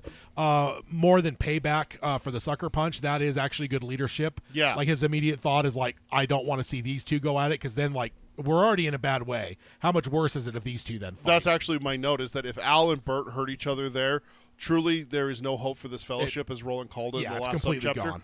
And that's what Roland realizes is like, we still have a chance. Even with Bert hitting him. Yeah. We still have a chance. But if Alain and Cuthbert come to blows, that's it. We're done. There was a couple things in the chat I wanted to talk about. Agamorphium has a good one. It's been so long since I have sat down and read this. It's an intriguing thought for me that Randall Flagg may have planned virtually everything. Yeah. He is. It's something to think about is that, like, who set up the oil tankers? Who set up the horses? Who decided to send... the coffin hunters and knew about them, who set up the whole Susan and the mayor, and then he does the thing and gets Roland sent here. Is this all part of the bigger plan? Yeah, he's got a plan, Arthur. I have a plan, Arthur. And then Maz says, that's one heck of a punch, dude. To put Roland on his ass and like flailing, like you think of like that's like a ragdoll hit. Like that's like So Bert responded to Al by agreeing he did sucker punch him and said that it was that was how Roland had played them and he was only returning the favor. He then looked down at Roland and told him that this is what he wanted to show him, this particular piece of ground and dust, and told him to get his taste of it and maybe it would wake him up. Now Roland's anger began to rise. He felt coldness seeping into his thoughts, fought against it, but was losing. Jonas, the tankers, the conspiracy, and even the affiliation in his quartet all no longer seemed to matter. He pushed himself up into a sitting position and told Bert he loved him, but he would have no more of this insubordination or jealous tantrums. He said that if he paid him back for all, he would have, if he was to pay him back for all, he would end up in pieces. So he'd only pay him back for the sucker punch. Cuthbert said that he had no doubt that he could, and called him a cully. Slipping into some magus talk there, but told him first he should look at this and tossed a folded piece of paper into Roland's chest. Roland asked what it was, and Cuthbert said, "Open it and see," and he did, and written on it was, and I got the rest of this section before I get to some notes, is direct quote from the book. Quote, "Pure no more. He's had every hole of her, has Will Dearborn. How do you like it?" So that's the note from good old Rhea that we all love so much, right? He read it twice. The second time it was actually harder because his hands began to tremble. He saw every place he and Susan had met, the boathouse, the hut, the shack, and now he saw them in a new light, knowing that someone else had seen them too. How clever he had believed they were being, how confident in their secrecy and discretion, and yet someone had been watching all the time. Susan had been right. Someone had seen. I've put everything at risk, her life as well as ours. Tell him what I said about the doorway to hell, and Susan's voice too. Caw like a wind.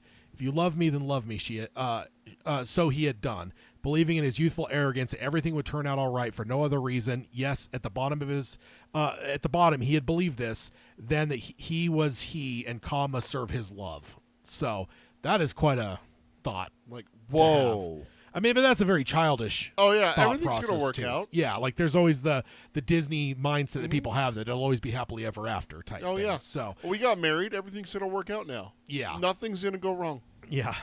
Again, I get the danger all of this is, but I'm still cheering for Cuthbert here. Also, like Bert, I'm hoping that this will wake Roland up, because I guess, as angry as I am at Roland the first time reading this through, I'm not going to say that he was like irredeemable. It's just more of a matter of like, you need to fucking wake up, dude. So that's what I'm cheering for, is like wake up more than anything. Yeah, I just remember having more hope than I probably should have my first time reading this. Roland has been questioning himself for a couple subchapters now, and it's like, oh, you're almost there. Yeah. You're almost there, dude. Just turn that last corner. Yeah.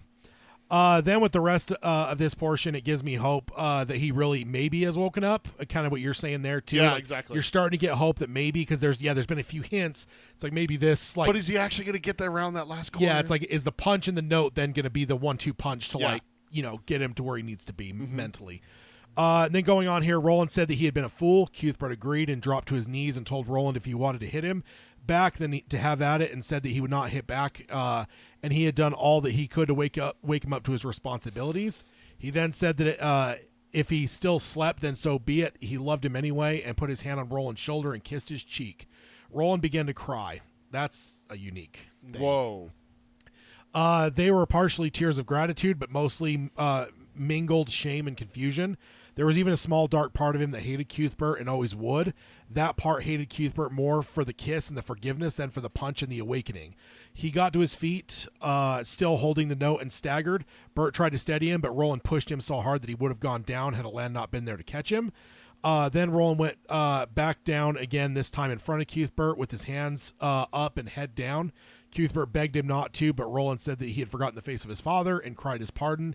Bert cried yes and told him to get up, and it broke his heart to see him like that. Ooh. So, let's see.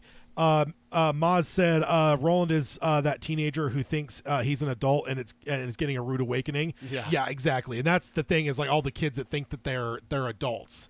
But it's like, they're always in a controlled environment with their parents to maybe believe they're like adult in some way.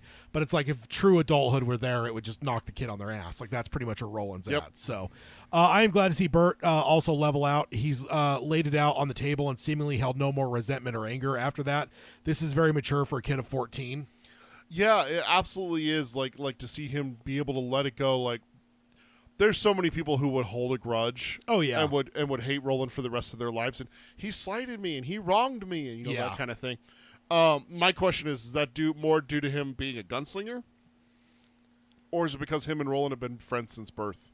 I think it's a gunslinger, I mean, I think there's friendships that have broken up over stuff like this, where like there becomes that resentment and stuff, and like that is the end of a friendship. So I don't think that the friendship can help, because I've seen friends that have been friends for years that, you know, we've seen it over the years. Like I've lost friends over some of the stupidest shit on the planet. Yeah. So I would say it's a gunslinger thing, because again, like I said, very mature for a kid of 14. I think that the gunslinger raising that these kids have had will mature them beyond their years, just by the nature of it, because it is a very hard, very good point. thing. Yeah. So because they don't want to be acting in anger. If they're gunslingers, they don't want to be led by the nose by someone who's able to control their emotions, which is exactly what Alain and Roland were telling Cuthbert that Jonas was trying to do to him with the house, so to see their bunkhouse. the bunkhouse and everything. So that's actually a really good point, is that it is the gunslinger training. It's finally coming in for Cuthbert here. Yeah.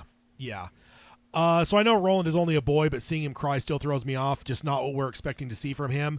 Also, the hatred for Cuthbert for the kiss and the forgiveness is brutal, but it makes sense. It may have been easier to compartmentalize if Bert had just remained angry and hostile. Then the hatred shows out. Then, of course, the hatred part ends up coming outward with the shove. Because, again, that's almost in like a lesser written story. Like, that's almost the part that wouldn't be. They would just be immediate, like, reconciliation. Yeah. But I love that there is, like, that anger flash out with the shove. The like, also, like, the resentment that Roland... And it says that Roland's going to keep that. Yeah. Not just now, but forever. Yeah. Makes me wonder if some of the hostility to Eddie could be even some carryover with that.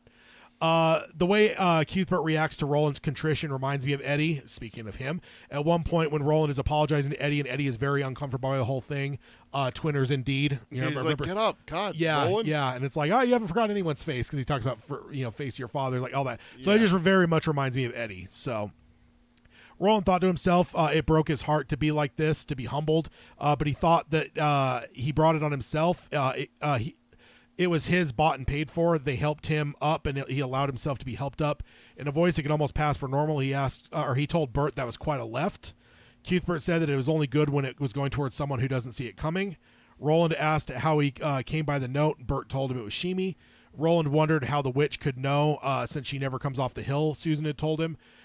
Bert said he didn't care, and his only concern is that Shimi isn't hurt after basically turning it over to the boys, because and maybe the witch might try it again, and who knows who she might tell. Roland said that he had made one mistake but loving Susan was not one of them, and asked if they believed that. They both agreed. He said that he had been arrogant and stupid. If this had reached Susan's aunt, she would have been sent into exile, and I would say that's at best case scenario. Cuthbert added that they added to the devil by the way of hang ropes. That's probably true. Alain asked what about the witch. Roland smiled and said that she was a troublemaker and needed to be put on notice. Roland went towards the bunkhouse, and Bert looked at Alain, who was nodded and said that he did what he had to do, and he doubted it at first, but not so now.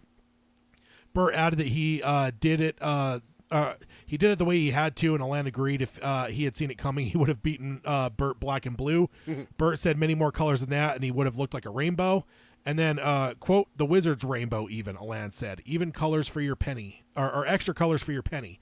Cuthbert laughed, and they both went back to the bunkhouse. Bert saw Roland unsaddling his horse and moved to help, but Alain stopped him and said to leave him alone for a while. Later, when Roland came back in, he told Bert that the two of them had business on the coos tomorrow. He asked Roland if they were going to kill her. Roland said that they should, but that he wouldn't unless they had to. Then King chimes in here in the classic King way, saying later that he would regret that decision bitterly. But he understood the decision. He had barely been older than Jake Chambers, and the decision to kill does not come easily to most boys. He said not unless she makes them. And Bert said that it would have been better if she did, but his looks did not match his hard words.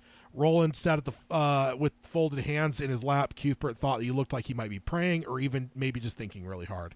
And that's the end of the subchapter. So I'm glad King shows us Roland is not happy about being humbled.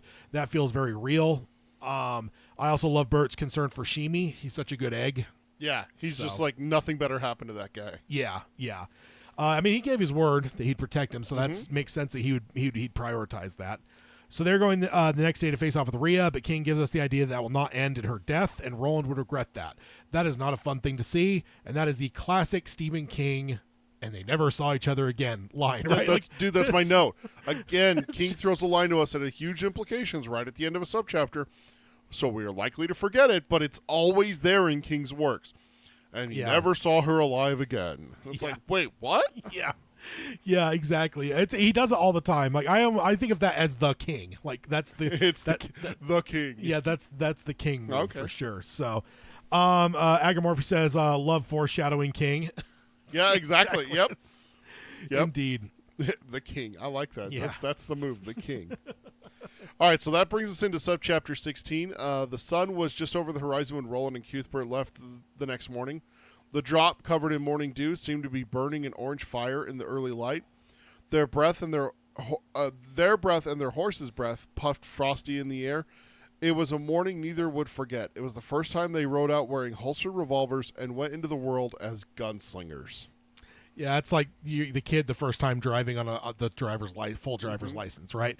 That's one thing. You have your learner's permit, and you have to have a parent with you. But it's like that first time that you're going out on your own. Hey, no can parent. you run to the? I remember mine. My parents sent me to the store. Yeah, it's that this is that for them, and like more so because it's like we weren't in driver's ed from diapers all the way through. So it's like that for them. This is going to be a huge moment. It is. So. It is though kind of the thing. Like that's like your first step towards adulthood. At least here in America, is like you get your driver's license at 16, you graduate at 18, and you become an adult. I mean, you'd think that, but apparently all the younger generations don't give a fuck about driver's licenses. They don't. I don't understand it. My daughter is so excited to get hers. She can't wait. Yeah, it's weird. I see somewhere like, oh yeah, it's my whatever cousin got the driver's license. It's like, oh, what are they, 16? No, 27.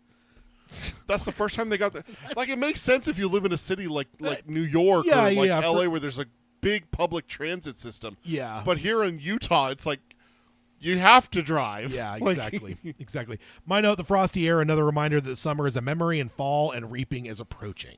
Another tick, tick, tick, tick. Yeah, more very subtle on some of these, but they're ticking away for sure.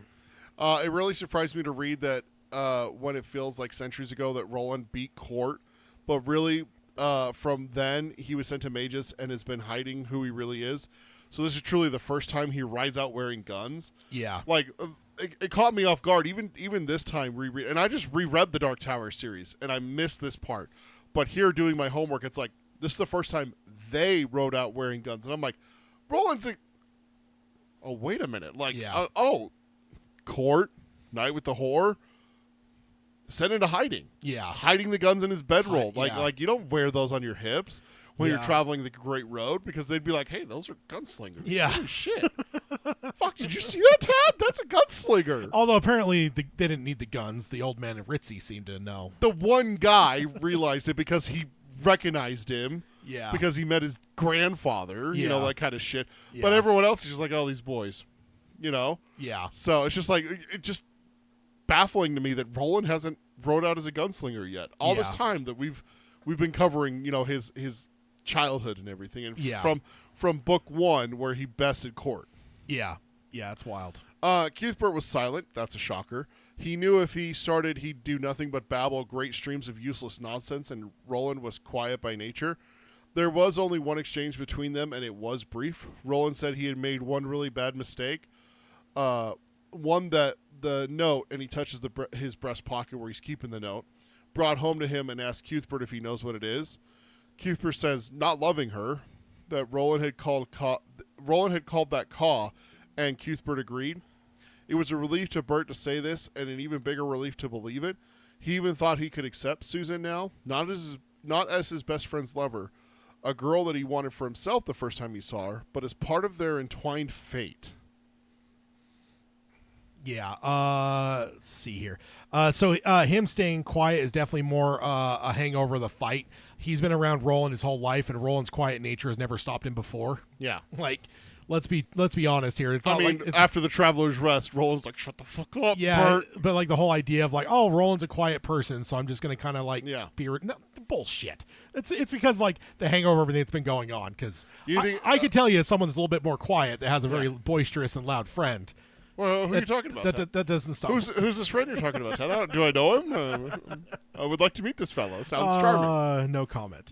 Kind of shocking they didn't burn the note immediately, too. Seems like a very poor thing to hold on to and have it allow it to continue to exist. Yeah. Like, I mean, they burnt some other things throughout this story, like, to hide. Him and Susan far less damning than this. Like, yeah.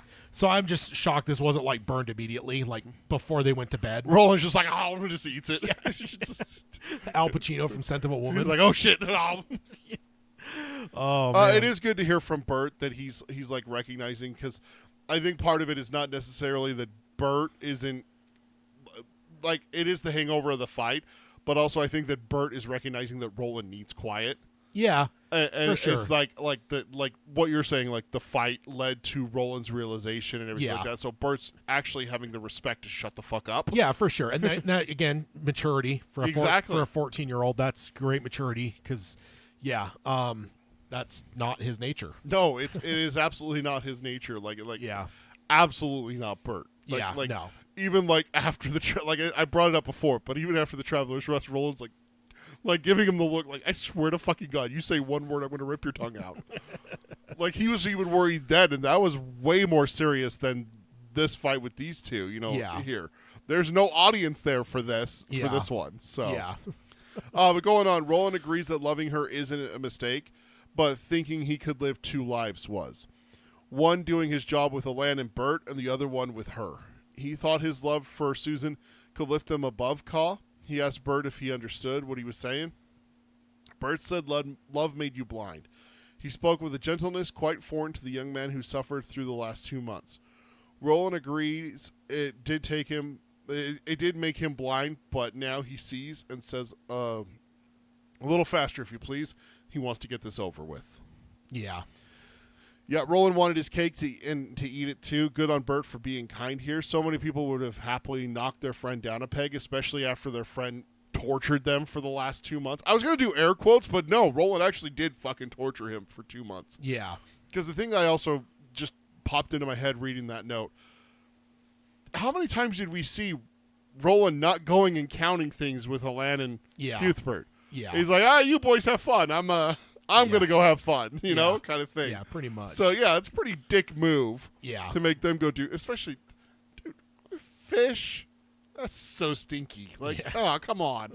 It's one thing to make your friends do bad work. It's another thing to make them do smelly bad work and not help out. So much worse. So much worse. And then my note, it is being a gracious winner, being the gracious winner mentality. Ultimately, Bert was proven correct, and it will not help their friendship or their or their mission to dance on the victory anymore. Then you have to. So what good is it going to bring, basically? Yeah. So good on Bert for sure. So going on to subchapter 17, they wrote up the ruddy cart track that Susan had gone up singing "Careless Love" beneath the kissing moon. They stopped as they reached the opening of her yard. Roland commented on the view and how you could see the whole sweep of the desert from up here. Cuthbert said the view of the hut was not much to look at, though. The garden was full of muty vegetables, and the stuffy guy seemed to be a bad joke or a bad omen. And remember, that's a muty stuffy guy. 2 heads. Yeah. So, and an arm coming out of the chest or something. Yeah, too. like 3 arms. Yeah. And but one of them's coming out of like the center of the chest. Almost like a chest burster. Yeah. I think we need stuffy guys in our society. Why? Because it's creepy and fun. Again, why? Why not? They serve no purpose. I mean, they might at some point. No. Yeah. So the yard had one sickly-looking tree. Beyond the tree was the hut. Roland had seen many huts like this before, some even on their journey here from Gilead, but none felt as wrong as this one. There was a presence that could not be denied. Cuthbert felt it too and asked if they had to go closer. And he asked if they had to go in as the door was open. Roland told him to stay here and moved Rusher forward. Bert tried to argue, but Roland said he needed him to cover his back. He said that he would call him forward if he had to go inside. Every step Rusher took, the wrongness feeling grew. There was a stench. It smelled like rotting, putrefied tomatoes, which that's a very specific smell. That is a nasty smell too. Yeah. Roland marveled. I mean, I think produce in general, mean, when we were in high school, we worked at a little grocery store, and whenever you had like the boxes of like shit you were throwing away, like the next day you go out to that dumpster, and it's the most putrid shit. It's rank. It really is. Roland marveled that Susan had come here alone in the dark and thought that he could not have come up here in the dark with his friends. So that's a pretty cool thing for him to recognize. Susan's trip felt like forever ago, though. Also, props to Susan for having the guts to come up here at night alone. That's my note. And alone. Even Roland admits that he couldn't do it, even with friends. Yeah, even with his friends as backup, like that. Yeah. And she did it alone. Yeah, that's tough. She's one tough cookie. Yeah, and King doing a masterful job of the dread with this place. Again, you can just feel you're on edge the moment this subchapter starts. And I know we on any of these book clubs we just recap, and I do think sometimes we're not going to ever be able to give credit to King's work without just reading it long form, which you can't do and you wouldn't want to do. We tried, and we went at a snail's pace when we were reading more than recapping. But yeah, like ultimately King does such a masterful job of writing it, though. Just good it's stuff. So good.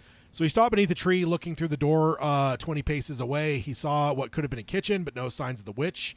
But she was there. He could feel her eyes crawling on him like loathsome bugs. Ugh. So that's fun. He thought he could hear. He thought he can't see her because she's using the art of making herself dim, but she was there, and it's actually interesting. That's the very same thing that Jonas said about Flagg. Like I couldn't see him because he didn't want to be seen. So yeah, I couldn't see him until he wanted me to see him. And same episode that we're here, and we're seeing that from both. Just a couple subchapters later. Yeah. But maybe he did see her. The air had a strange shimmer just inside the door, as if it was heated. Oh God, what if Rhea and Flagg had a kid? What kind of monstrosity would that be? And also, Ermot would be jealous. Of course he would. Not of the baby, just of the... dude! Of the Congress that is involved. Man, I got you with a sneak attack there. I mean, unless... Disgusting. Go on, don't go on with that. Go on with the subchapter. The sneaky snake. Stop it. I guess unless Ermot was involved. Oh, Jesus Christ. Oh, man. Hank Murphy says Randall Flagg does his dim in the eyes of the dragon, too. Yeah. He does. Yeah. I mean, I not necessarily the same. Maz, dude, no. Oh man, I will say in the stand it's more of when he's the disembodied eye and they can kind of like sense the presence, but it's like he's like disembodied, so it's not really the same thing with like turning invisible or whatever. He had been told you could see someone who was dim by turning your head and looking at it from the corner of your eye. He did that now. Cuthbert called from behind him, and Roland told him everything was fine so far, but barely paying attention because, yes, the shimmer was clearer now, and it was almost the shape of a woman. It could be imagination, but at that moment, as if understanding he had seen her, the shimmer moved further back into the shadows. Roland glimpsed the swinging hem of an old black dress, there and gone. No matter, he came to warn her not to see her. More warning than any of their fathers would have given her, no doubt. He called out to her in a commanding tone. The only answer was a howl of a cat. So good old Musty there, which Rhea loves to lick. That's a fun thought. I just gotta make sure we're all. No, you don't. I gotta make sure we're all remembering. No. He called again and said he brought her something that she lost, and if it had gone where it was intended, she would have paid with her life. Silence. A few leaves fell from the tree. He then told her he came under the name Dearborn, but that was not his name, and he was not only representing the affiliation, but also the white, and that she had crossed paths with Ka, and not to cross it again. Silence. He then said not to touch a hair on Shimi's head, or she would die, not to speak any of this to anyone, not Cordelia Delgado, not Jonas, not Reimer, nor Thorin, or she would die. He told her to keep her peace, and they would keep theirs. Silence. More leaves fell toward him. He asked if she understood. No reply. So, again, the silence is almost as unsettling as anything. Oh, yeah. Just absolutely. I can just imagine, like, the door, you're just like... Also, I can't wait for Flanagan to put this on screen. Right? With how he's done with, like, just creepy horror shit throughout the Haunting of Hill House instantly jumps to my mind. Yeah, exactly. What am I missing in the chat? Don't read David's message. Just don't. Just Well, now you've got to read it then. No, we're not reading that on our show. We're not reading that. Yeah, we got to now. No, Tad, don't do it. Oh, I got to do it for science. Oh. Ermot can still take care of the back door while Jonas is taking care of business at the front door. My God.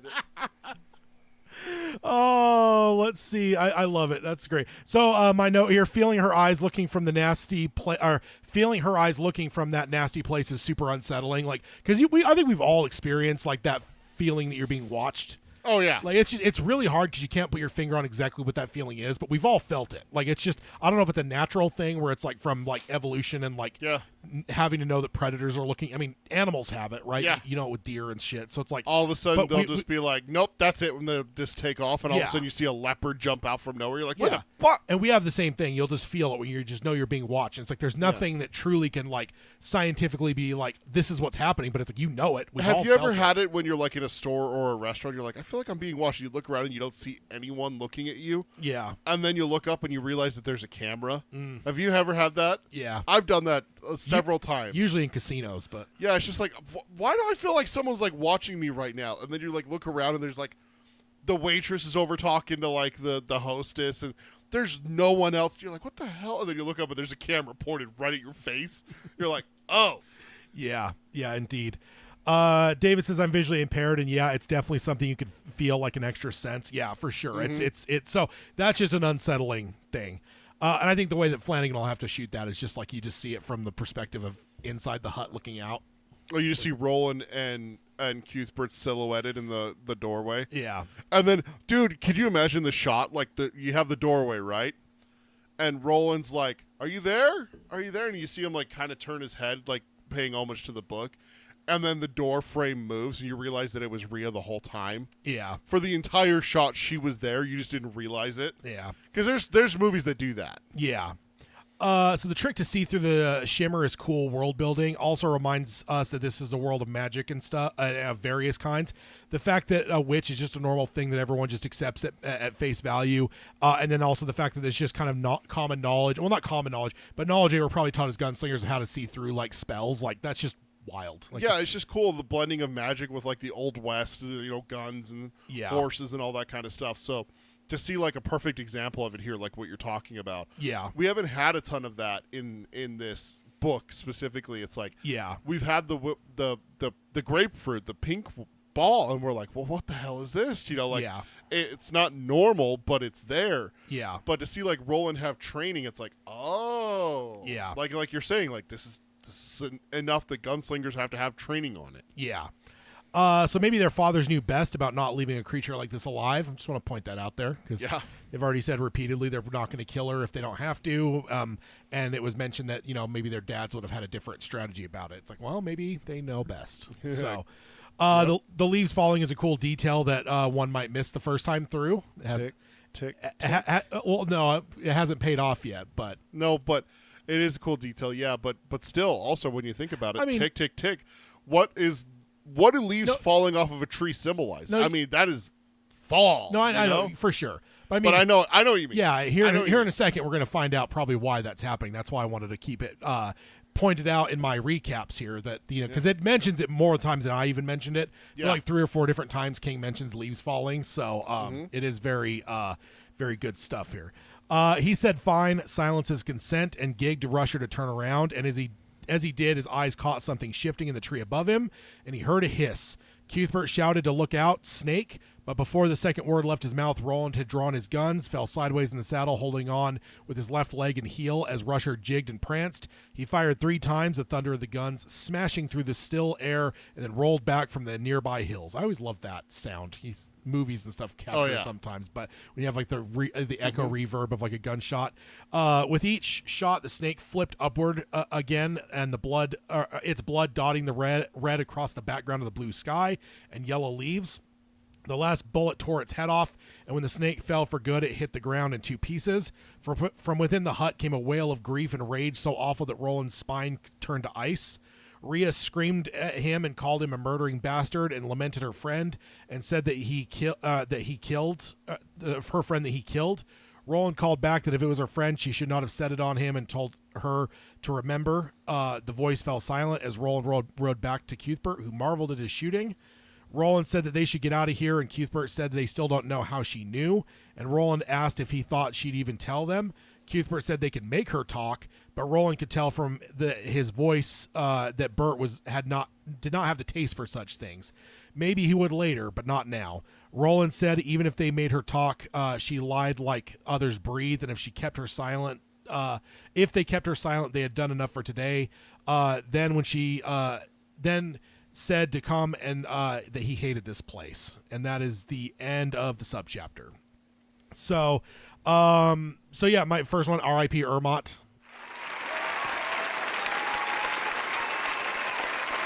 I'm so happy. Good riddance. Good night, sweet prince. No. Oh man. Good riddance, dirty snake.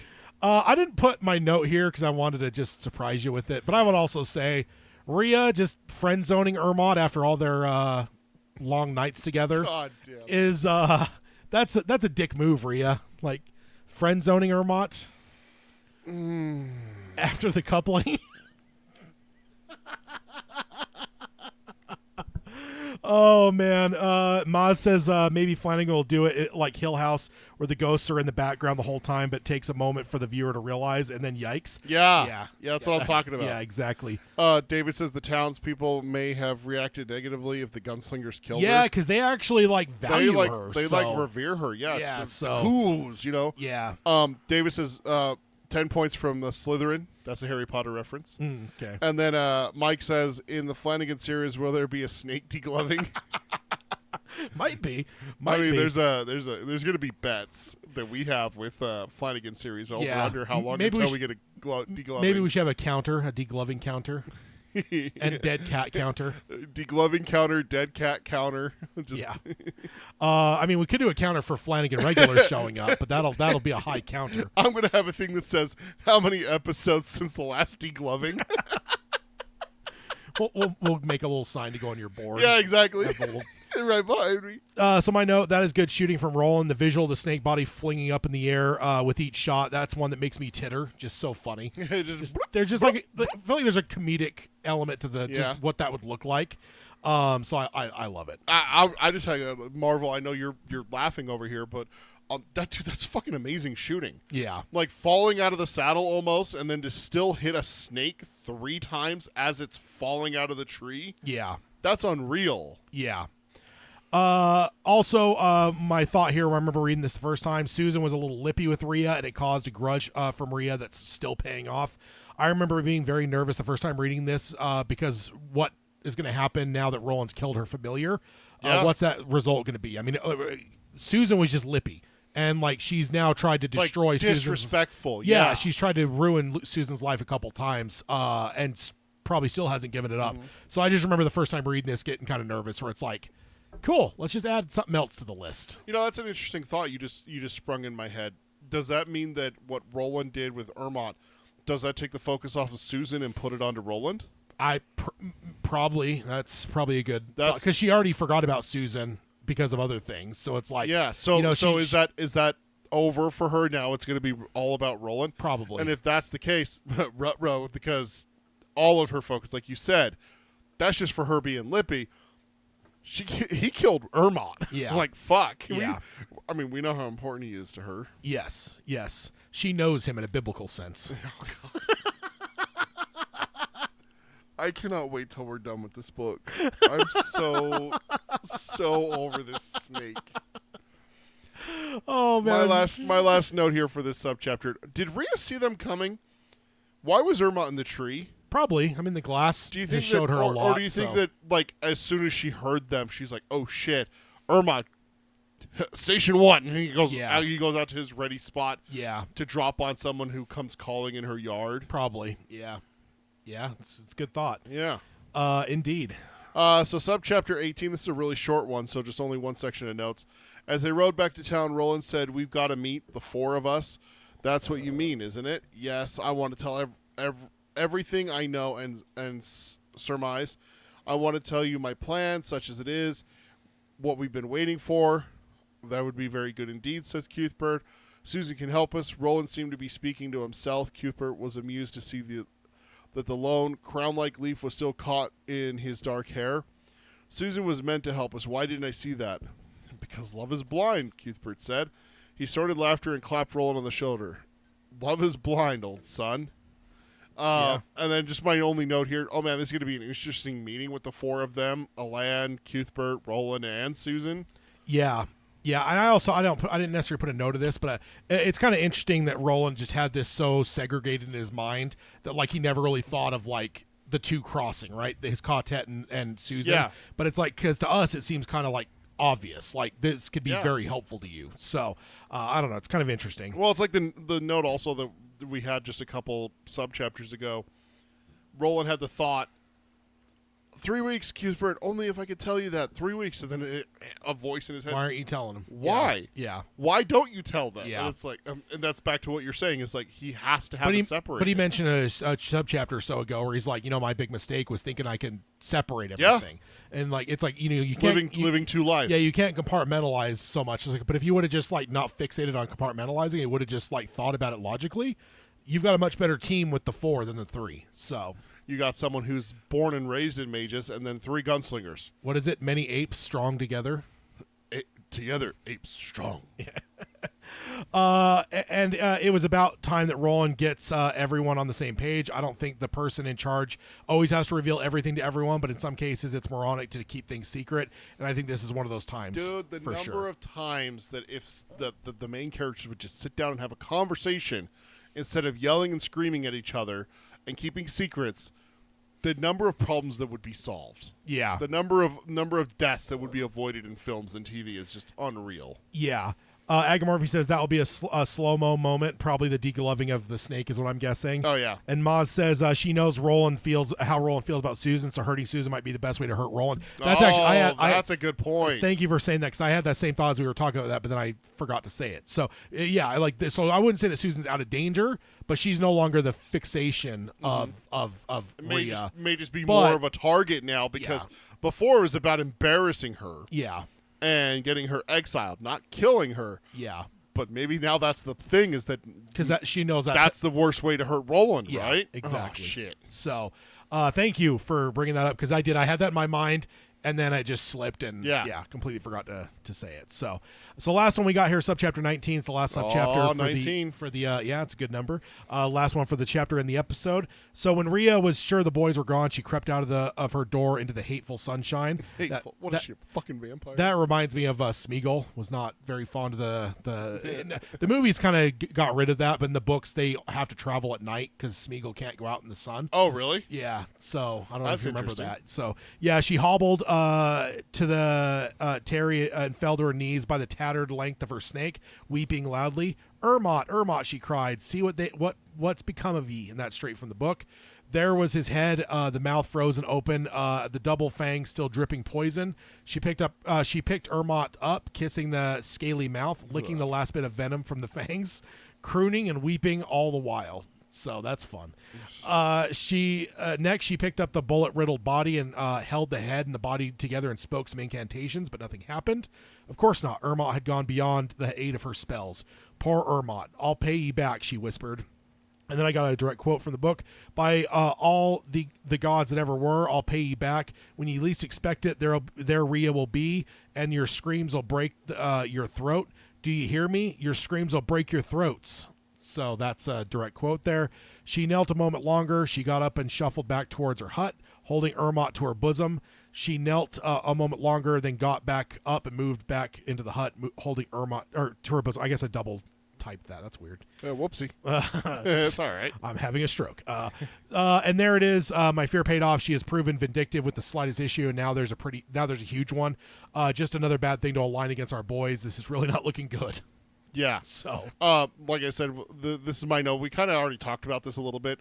We already knew Rhea was against the boys. Well, against Susan, who was with Roland, so against them. You know, kind of like allies to my enemy kind of thing. It's like 6 degrees is Kevin Bacon. Yeah. Now you're back in slot. You're in slot number 1 now. Yeah, exactly. But now that they've angered her before she was just distracted, now will she be vengeful? ?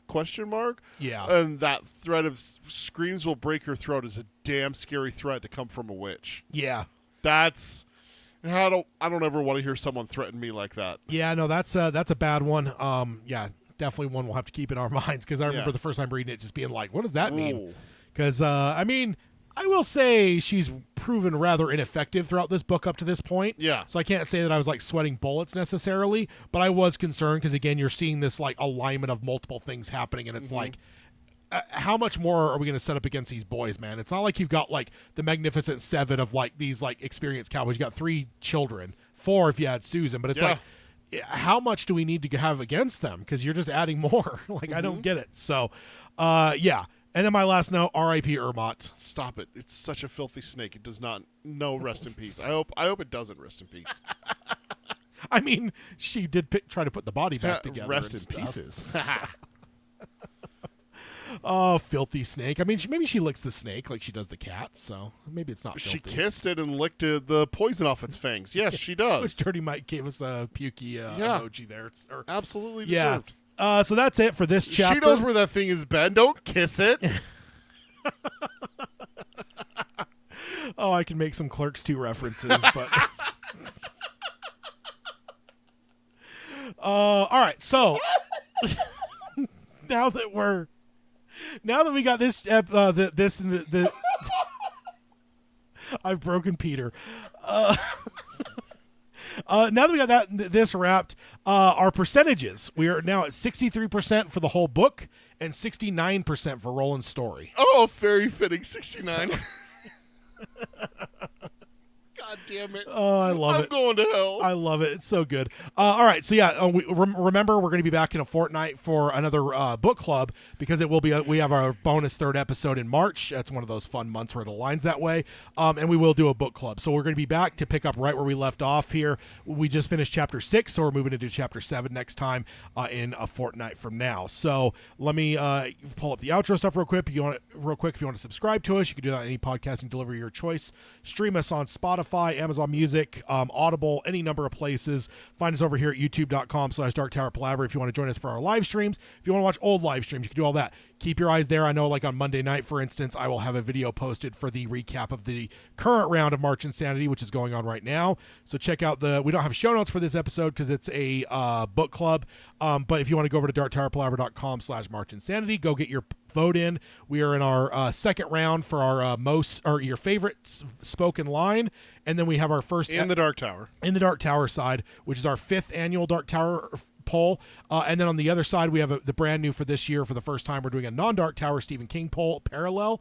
And with that one, we are crowning the most hated character. Of course, not in the Dark Tower, because we've already done that.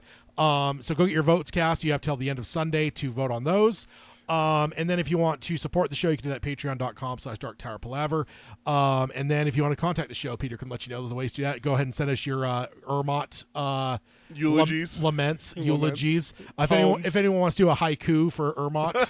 Haiku. I've never understood haikus, but I get it, but it's like I understand it. I just don't get it. So yeah. Real fast in the chat, Robert says, "I got that Clerks reference. Great episode, guys." But you can email us at show@darktowerpalaver.com. Don't send anything about Ermot. We're not going to read it. Threads, we'll read it. Threads and Instagram, Dark Tower Palaver, all one word, no spaces. And then our Blue Sky is at darktowerpalaver.bsky.social. Our Twitter is at darktowerpod. That's at darktowerpod. Find us on Facebook. It's facebook.com/darktowerpalaver. Pick up some merchandise. tpublic.com/users/darktowerpalaver. Ermot's dead. Oh, that's sad news. But yeah, we'll see you guys in a fortnight for the next book club. And until then, we'll sign off, so we always do, by saying long days and pleasant nights. Long days and pleasant nights, folks. Boy. All right, everyone in the chat, thank you all for joining. Thanks for being part of the conversation. I love it. Love all the... Oh, it was so great today. Yeah, I love the interaction. It always makes for a lot of fun. Good input, good jokes and everything else as well. It's just everything all around. It's great. You guys are awesome. And yeah, we'll be back in a fortnight for the next book club. And if you want to join us over on Geekery Abides, we'll be over there talking about favorite comic book castings. So can't wait for that. But until then, we'll see you guys on the flips. Catch you on the flip side. Dirty snake. I don't know. She may have licked it clean. Ugh. See you guys.